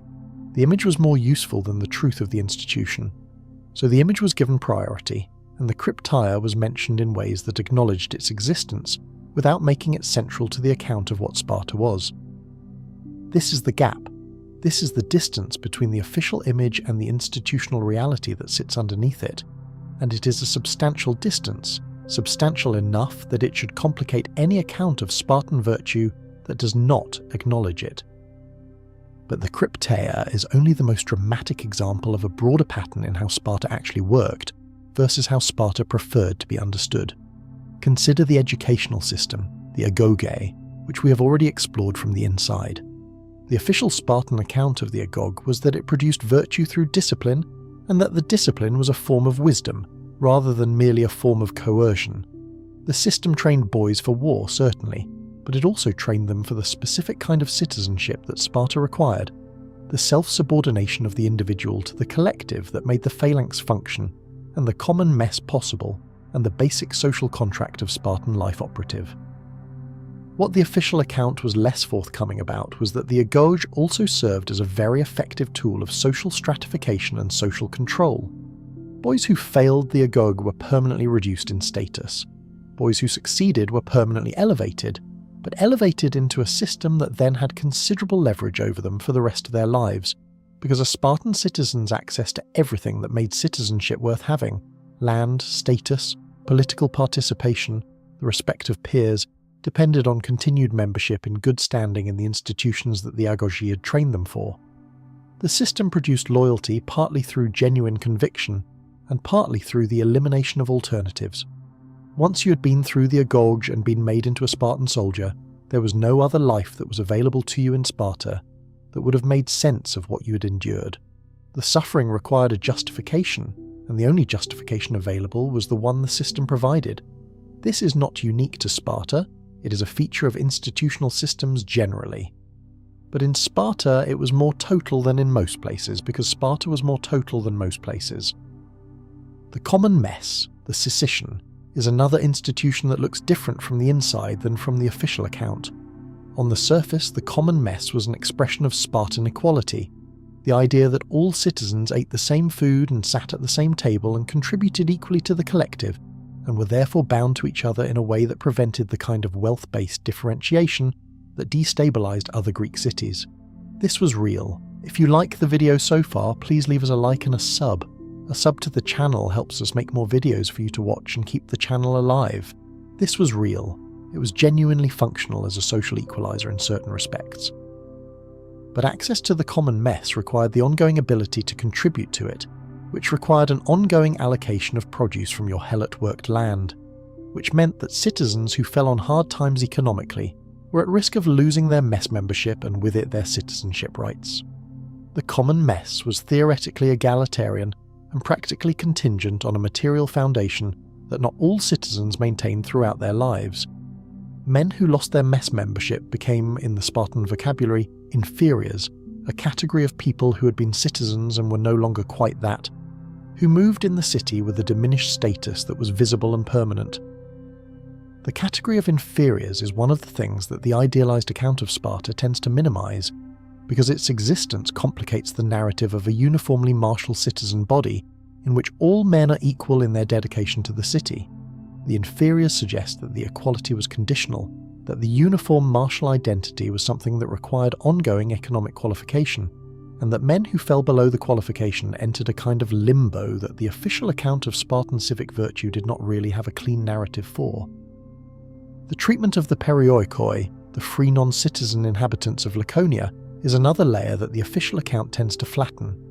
The perioikoi were not helots. They were free people who lived in the surrounding towns and villages of the Spartan state, who were required to fight in Spartan armies when called upon, and to maintain a loyalty to Sparta, but who did not have citizenship in the city and did not participate in the political life of the citizen body. They were manufacturers and craftsmen and traders, and performed many of the economic functions that Spartan citizens, with their prohibition on engaging in trade or crafts, could not perform. They were, in other words, essential to the functioning of the Spartan economy in the specific ways that the citizen prohibition on economic activity made them essential. Their position was stable but not comfortable.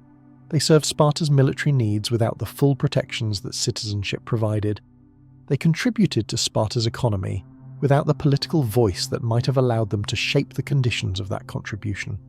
They were, in a sense, a middle layer of a social structure that the official account of Sparta tended to simplify into a binary of citizen soldiers and helot workers, when the reality was considerably more layered. Spartan women, as we have touched on through Gorgo's story, occupied a position that also looked different from the inside than from the outside, and looked different from the inside than both the admiring account from other Greeks and the later tradition of either celebrating Spartan women's relative freedom or reducing them to the one-dimensional role of producing soldiers. Spartan women had more physical freedom, more education, and more public presence than women in most other Greek city-states. This was real. They also did not vote, did not hold political office, and were valued primarily, in the explicit Spartan framework, for their reproductive contribution to the citizen body. The freedom they had was instrumental to the Spartan project rather than an expression of a general Spartan commitment to gender equality, and the distinction between those two things matters more than the official account tends to acknowledge. There is also the matter of Spartan religious practice, which the official account tends to present as a straightforward matter of civic piety, but which was considerably more complicated in practice. The Spartans were, by ancient Greek standards, unusually devoted to their religious obligations, unusually reluctant to violate omens or to take military action, without the proper sacrifices and proper readings of those sacrifices. This was not simply superstition. It was also, in certain cases, a useful mechanism for managing politically difficult decisions, because an unfavourable omen provided a socially acceptable reason to delay or decline an action that someone in the political structure had decided was not desirable, without requiring a frank statement of the political calculation involved. The delayed Spartan response at the Battle of Marathon, where the Spartans cited a religious festival as the reason they could not march immediately to help the Athenians, is a well-known example. Whether the religious excuse was genuine or political in that specific case is something historians debate. What is clear is that the religious framework provided a vocabulary for delay and non-action that the political framework alone might not have provided as easily. The gods conveniently sometimes wanted Sparta to wait. The question of Spartan decline is itself a window into the gap between the official image and the institutional reality. Sparta's power peaked in the years following the Peloponnesian War, when its defeat of Athens left it as the dominant military power in the Greek world. It then declined with a speed that puzzled ancient observers and has puzzled historians ever since. By the middle of the 4th century BCE, less than a generation after their greatest triumph, the Spartans had been decisively defeated by the Thebans at the Battle of Leuctra, and the dominance they had maintained for centuries was gone. Part of the explanation is military, the Theban general Epaminondas developing tactical innovations that overcame the specific advantages of the Spartan phalanx in ways that the Spartans had not anticipated and could not adapt to quickly enough. Epaminondas concentrated the deepest and strongest portion of his formation against the Spartan side of the line rather than spreading his forces evenly, a departure from the conventional practice that the Spartans had never prepared for, because conventional practice was what they had always faced and had always overcome. The assumptions of Spartan military invincibility, built on a track record that stretched back generations, contributed to their vulnerability to a genuinely novel approach, because the assumption of invincibility is itself a kind of blindness. But part of the explanation is demographic, and this is where the gap between image and reality becomes most revealing. The Spartan citizen population had been declining for generations before Leuctra, and the decline was a structural feature of the system rather than an accident. The Agoge was demanding enough that not all who entered it completed it successfully. The battlefield losses of the Persian Wars and the Peloponnesian War removed citizens in numbers that were not replaced by births at the same rate. The economic conditions that determined mess membership were squeezing some citizens out of the citizen category. By the time of Leuctra, the full Spartan citizen body, the trained soldiers who formed the core of the famous military machine, numbered somewhere in the hundreds, rather than the thousands that had characterized earlier periods. The Spartan state had spent generations optimizing its system for the production of extraordinary soldiers, and had, in doing so, gradually reduced the population that the system was producing those soldiers from. The very mechanisms that made each Spartan soldier remarkable were contributing to there being fewer Spartan soldiers. The Agoge's demands, the mess's economic requirements, the battlefield casualties that were the inevitable product of a city that defined itself through war were all eroding the citizen base that the entire system depended on. Aristotle noticed this. Writing in the 4th century BCE, after the decline had become apparent, he observed that Sparta had been undone in part by the failure to manage its citizen numbers, that the single-minded focus on military virtue had come at the cost of the reproduction and retention of the citizen class that military virtue was supposed to serve. He was right, and the observation is a pointed one, because it identifies the specific way in which a system optimized for one thing at the cost of all other considerations tends to produce the conditions of its own collapse. The system was internally coherent, it was externally catastrophic. This is the deepest institutional secret of Sparta, the one that sits beneath all the others. The system was beautiful in its internal logic and catastrophically self-defeating in its long-term arithmetic. It produced exceptional soldiers in diminishing numbers. It maintained extraordinary discipline among a citizen body that was shrinking. It preserved the image of invincibility through a combination of genuine excellence and deliberate reputation management. And then, when the image finally encountered a situation that it could not manage, the gap between the image and the reality became visible all at once, and the decline was rapid. The admiration that Sparta attracted then and now is not wrong exactly. The things worth admiring were real. The discipline was real, the courage was real, the specific culture they built, strange and demanding, and in many ways repellent in its structural violence, but also in certain respects genuinely remarkable in what it produced, that culture was real. The 300 at Thermopylae were real. They held the pass and they died there, and what they did mattered in the ways that it mattered. But the full account of Sparta is not the image account. The full account includes the helots in the field, and the cryptia in the dark, and the inferiors who lost their messes, and the perioikoi who fought without citizenship, and the declining citizen numbers, and the earthquake rebellions and the strategic terror that was the foundation beneath the marble of the official story.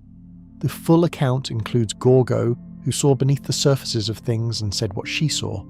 The full account includes the Agoge boy on his cold rushes, being made into something extraordinary through methods that were at best morally complex and at worst something considerably worse. The full account is more interesting than the image. It is more interesting because it is human, because it contains the contradictions and the costs and the things that were real alongside the things that were performed. Every civilization presents an official account of itself that is somewhat more flattering than the whole truth, because whole truths are complicated and official accounts are supposed to inspire. Sparta was better at this than most, and better at enforcing it than most, and the gap between its official account and its institutional reality was larger than most. That gap is where the actual history lives. It is where the helots worked and were afraid. It is where the young men moved through the countryside at night with knives. It is where the citizen numbers dwindled behind the facade of invincibility. It is where the women who were supposedly free enough to run and wrestle were still primarily valued for what they could produce for the state. It is where the boys on the cold stone barracks learned to not show what they felt, and eventually to not feel it, or to feel it in a way that had been shaped by the system into something the system could use. The stone walls of Sparta are gone now. Spartan cities were famously unwalled because the Spartans said their walls were their men, which was genuinely what they believed, and which was also, in the way of good lines, a statement that contained truth and performance simultaneously. The walls being gone means there is no monument in the way that Athens has the Acropolis or Rome has the Forum. What remains is mostly what people wrote down, and what people wrote down tends to reflect what they found worth writing, and what subsequent centuries found worth writing about Sparta was, for the most part, the image, the version that confirmed what people who were dissatisfied with their own societies wanted to believe was possible, the version that said you could strip everything soft away and be left with something harder and better and more honourable than the messy, compromised thing that ordinary civic life tended to produce. That desire is understandable. The image served a real psychological need across many centuries and many different political contexts. Roman writers invoked Sparta when they wanted to criticise Roman decadence. Enlightenment thinkers invoked Sparta when they wanted to argue for civic virtue over private luxury. Revolutionaries invoked Sparta when they wanted a model of collective sacrifice for collective good. The image was flexible enough to serve many different arguments across a very long stretch of time, which is itself a demonstration of how well constructed it was. But beneath the image, in the ground of the Eurotas Valley and the mountain passes of Laconia, and the places where helot villages stood, and where young men walked at night with knives, the physical reality of how Sparta actually worked leaves its own kind of record, not in stone, in the shape of what happened afterward, in the rebellions that eventually succeeded, and the power that eventually fell, and the long Messenian memory that outlasted the Spartan state by centuries and eventually produced a free Messenia that Sparta could not prevent. History, as the helots could have told you, does not always give the monument to the people who held the whips. Sometimes it gives it, eventually slowly, to the people who kept the stories through the long nights when the fires were low and waited. There is something worth examining in how the Spartan image was transmitted outward into the rest of the Greek world and then forward into subsequent centuries. Sparta was famously unwilling to let outsiders observe its internal workings too closely. Foreigners, called xenos, were periodically expelled from Sparta in a practice known as xenolasia, which is remarkable in itself, a city so concerned about the potential corruption or intelligence gathering of outside observers that had institutionalized the practice of making them leave. This was not universal or continuous, and there were periods when Sparta was more open to foreign visitors than others, but the impulse toward control of information about its own internal arrangements was real and deliberate. This meant that most of what the Greek world knew about Sparta came from sources that were either Spartan themselves and therefore operating within the framework of the official account, or were outsiders working from limited access, incomplete information, and often a strong prior inclination to see Sparta as either exemplary or monstrous, which are not the conditions most likely to produce nuanced and accurate analysis. The account of Sparta that most of the ancient world received was therefore a double distortion, filtered first through Spartan information management and then through the specific interests and preoccupations of the outsiders who received and transmitted it. Later admirers of Sparta, including significant intellectual traditions in Athens, Rome, and much later in the Enlightenment, were largely working from this distorted account. The Athenian admiration for Sparta is particularly interesting because Athens and Sparta were in many respects polar opposites in terms of civic organisation, with Athens emphasising democratic participation, public speech, commercial activity, and the arts in ways that the Spartan system explicitly rejected, and yet a significant strand of Athenian intellectual life produced thinkers who were deeply attracted to what they understood Sparta to represent. Plato's admiration for Spartan-style organisation shows up in his political philosophy. Xenophon, who actually spent time in Spartan territory and wrote about it, produced accounts that were sympathetic to the point of being something very close to hagiography. These Athenian admirers were not responding to the actual full reality of Sparta. They were responding to the image, which had been carefully constructed to present the aspects of the system that were most likely to appeal to people who were dissatisfied with the specific failures of democratic Athens, its volatility, its susceptibility to demagogy, its tendency toward factionalism, its willingness to make catastrophically bad collective decisions in pursuit of short-term popular enthusiasm. Sparta's apparent stability, discipline, and collective self-restraint looked, from the outside and from certain angles, like exactly what Athens lacked. The Cryptia was not part of what those Athenian admirers were contemplating when they wrote approvingly of Spartan virtue. The annual declaration of war on the Helots was not part of the picture they were working with. The demographic decline and the internal contradictions were not the features they were choosing to engage with. They were engaging with the image, and the image had been designed to be engaging in exactly this way. This is not a problem unique to ancient Greek intellectual history. Every society that has produced a powerful idealized image of itself has found that the image attracts admirers who want to believe in it, admirers who then become invested in the image's maintenance because the image is serving a function for them that the actual full reality would not serve. The ideal of Sparta was useful for critiquing Athenian excess. The ideal of Rome was useful for subsequent civilizations who wanted a model of disciplined republican virtue. The ideal of various other societies at various other points has been useful for various other purposes, and in every case the usefulness of the ideal has been in some tension with the full accounting of what the society actually did to its most vulnerable members. The persistence of the Spartan ideal across centuries and into our own time is evidence of how well the image was constructed, and how powerfully it serves certain recurring human desires. The desire for a society organized around collective purpose rather than individual accumulation. The desire for a kind of discipline that makes hard things possible. The desire for the clean simplicity of a world organized around a clear hierarchy of values in which military virtue and civic duty sit at the top and everything else follows. These are genuine desires. They correspond to real frustrations with the messiness and compromise and frequent moral incoherence of ordinary civic life. Sparta offered, or appeared to offer, an alternative. What Sparta actually offered was a system that achieved certain genuine excellences by concentrating their costs on the people least able to resist bearing them. The disciplined, purposeful civic life of the Spartan citizen was purchased with the forced labour and systematic terror of the Helot population. The extraordinary soldiers were produced by a childhood stripped of softness and autonomy. The famous equality of the common mess was a conditional equality, available only to those who maintained the economic qualifications for participation, and withdrawn from those who could not. The apparent simplicity of the Spartan ideal was, underneath, a remarkably complicated and deliberately maintained structure of distributed advantage and disadvantage. The Helot who worked the field so that the Spartan citizen could train instead of work was bearing a cost that the citizen was not being asked to bear. The cost was real, the labour was real, the terror of the Cryptia was real, The annual declaration of war was real. These were not features of the system that could be removed without collapsing the system, because the system was built on them in the most literal and structural sense. The Agoge was possible because the helots fed the city. The common messes were possible because the helots grew the grain. The lifetime of training that made each Spartan soldier extraordinary was possible because someone else was doing everything else. This is not a unique feature of ancient Spartan society.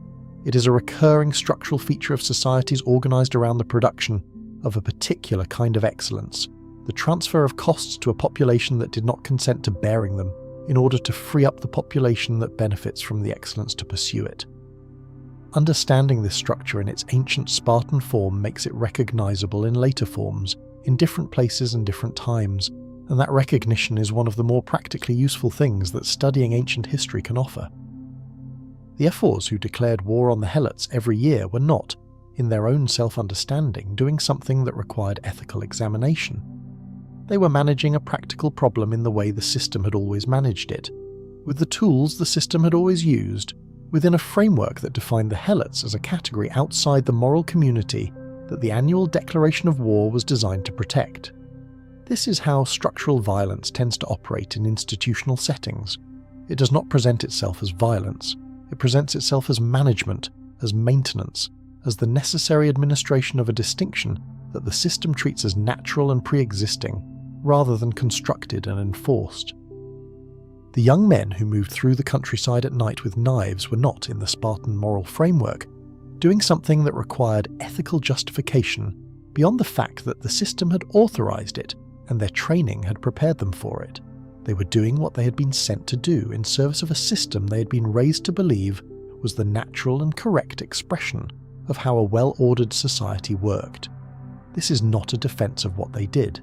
It is an accurate description of how institutional violence operates, which is that the institution provides the framework within which the individual action makes sense, and the individual inside the institution does not usually have the external vantage point from which to evaluate the institution's framework rather than simply operating within it.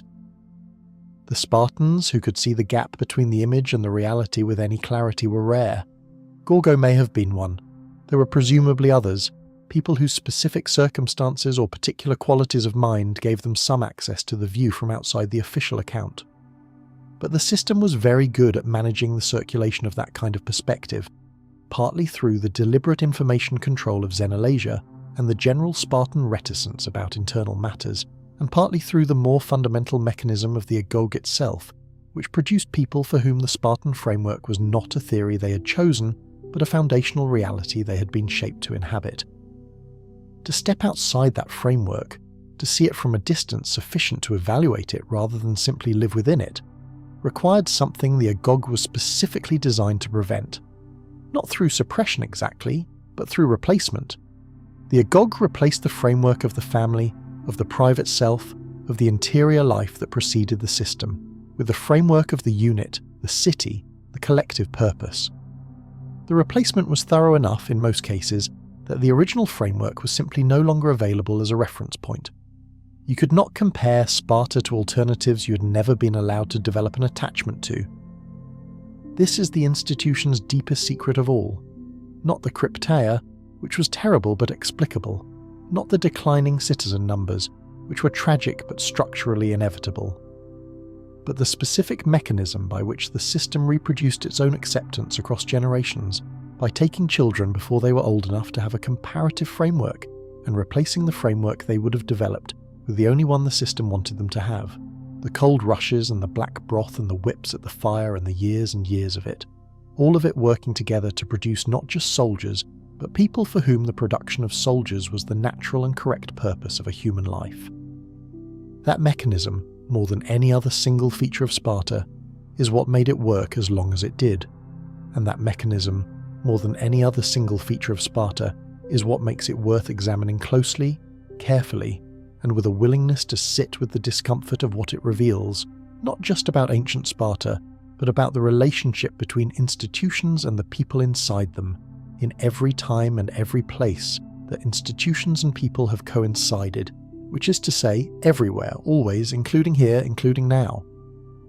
And so, we come to the end of tonight's journey through a world that was harder than its reputation, stranger than its image, and considerably more complicated than the stories that most of us first encountered it through. Sparta has always attracted a particular kind of admiration, the admiration we tend to extend to things that are extreme, that have committed fully to a principle and arranged themselves entirely around it. We look at the Agoge and see discipline refined to an art form. We look at Thermopylae and see sacrifice that chose itself freely. We look at the official account of Spartan virtue and find something that human beings have always found compelling in the idea of a people who stripped away softness and built themselves into something harder and more purposeful than ordinary life required. None of that admiration is entirely misplaced, but tonight we went further in, past the official account, and what we found there was, as it usually is, the fuller and more difficult truth of what it actually cost to be inside that system, rather than admiring it from outside. The boy in the Agoge was being made into something real and remarkable. He was also being processed by a machine that did not belong to him, that had been running before he arrived and would run after he was gone, that shaped him according to its own requirements rather than his own. The Cold Rush. If you like the video so far, please leave us a like and a sub. A sub to the channel helps us make more videos for you to watch and keep the channel alive. The cold rushes and the black broth and the competitions at the fire were not simply training. They were the mechanism by which a city ensured that its children would be willing to do the things the city needed them to do, and that willingness would feel, to those children, like conviction rather than conditioning. This is something every institution that shapes human beings tends to do. Sparta did it more completely and more deliberately than most. And the boys who came out the other side were genuinely extraordinary. But the cost was real, and it was paid by the boys, not by the city. There is something worth sitting with in the image of that 7-year-old on the cold rushes, staring at a ceiling and filing away the thoughts about home and warmth. Not because they were not true, but because they were not useful. Not tonight. Not yet. That act of filing, of choosing function over feeling without denying that the feeling exists, is recognizable in a way that has nothing to do with ancient Sparta specifically. It is what people do inside systems that demand more than they were designed to give. They adapt. They find the places inside themselves where the system cannot reach, and they maintain those places with a quiet care that no external observer is meant to see. The 7-year-old does this. You've probably done something in the same family of this, in a different time and place and with stakes that were considerably lower. But the mechanism is the same. The interior persists, the exterior complies, the distance between them is where the actual person lives. Gorgo saw clearly in a world that preferred not to be seen clearly. She was given more latitude than women in other Greek cities, but the latitude was extended in service of a purpose rather than as an expression of a principle, and the difference between those two things is exactly the difference between being valued for what you contribute and being valued for what you are.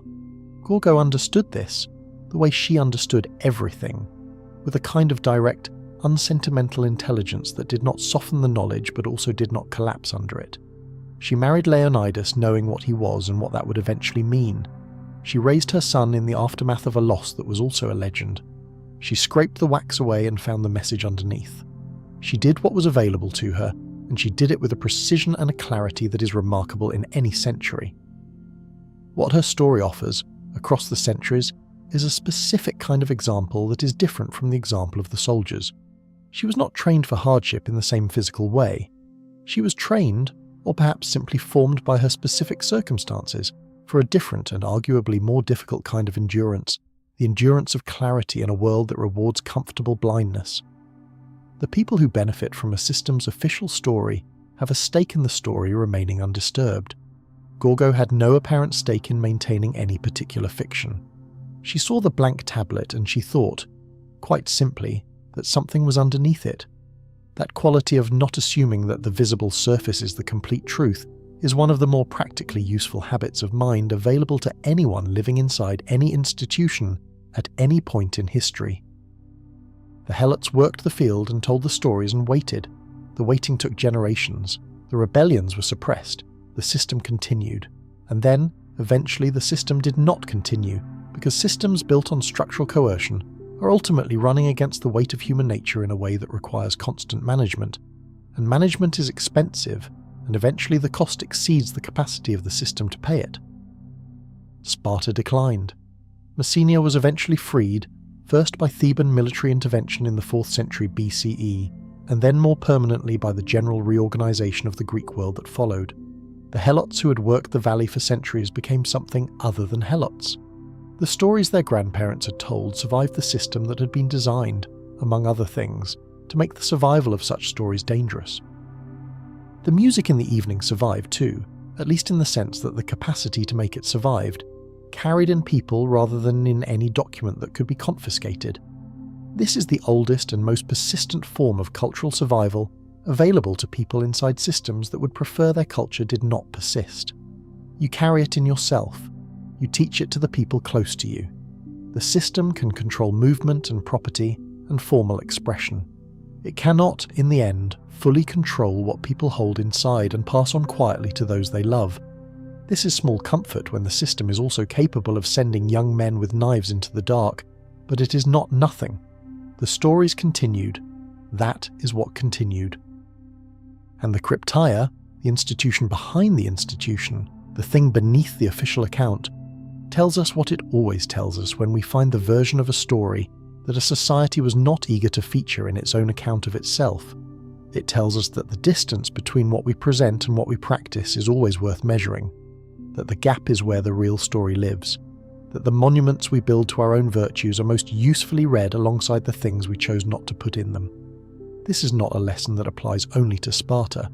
It applies with uncomfortable generality to the full sweep of human institutional history, including the parts of it that we are living in right now rather than studying from a distance. Every institution that exists long enough develops its official story and its unofficial practice. Every community that organizes itself around a set of values finds that the values, when tested by real conditions and real pressures and real self-interest, do not always behave the way the official story said they would. This is not cynicism. It is simply the recognition that human beings are more complicated than their ideals, and that the gap between the ideal and the actual is not a failure of the ideal but an accurate description of the terrain. The ideal can still be worth having. The gap can still be worth naming. Both of these things can be true simultaneously. Sparta named almost nothing. Sparta maintained the surface. Sparta enforced the official account with the same rigorous discipline it applied to everything else, and then Sparta declined, with a speed that the surface had not predicted, because surfaces are not load-bearing structures. What holds things up is what's underneath, and what was underneath Sparta was a set of contradictions that the surface had been carefully positioned to hide, contradictions that had been building for generations and that the defeat at Leuctra simply made visible in one conclusive moment. The Eurotas Valley is still there, the mountains still ring Laconia, the ground that was worked by people whose names we do not know still produces things, and somewhere in the long continuity from then to now, in the specific human insistence on telling stories and carrying memory and finding laughter in the cold dark, the thread from those lives to ours is present and alive. We still build systems around the production of specific kinds of people. We still ask children to endure things in the name of outcomes we have decided are worth the cost. We still maintain official images of institutions that look different from the inside. We still have the people who work the field and the people who benefit from the working, and we still have the gap between how that arrangement is described and how it actually functions. These are not ancient Spartan problems. They are human problems that Sparta expressed with unusual clarity and unusually little softening. The clarity is what makes Sparta useful to examine, not because it was good, because it was honest about its logic in a way that makes the logic visible. It is late now, wherever you are in the world. The lights are dim and the fan is turning and the night has settled into its quieter hours. Let the Eurotas Valley go still in your mind. Let the Agoge boys finally rest on their rushes. Let Gorgo set down whatever she was observing with such careful attention. Let the Helots' fire burn low in the village evening. Let the young men with knives fade back into the dark that always held them. History is never really finished, but tonight's portion of it is. Sleep well. Where in the world are you watching from? Let me know in the comments, and don't forget to subscribe if you want to see more videos like this. See you on the next one.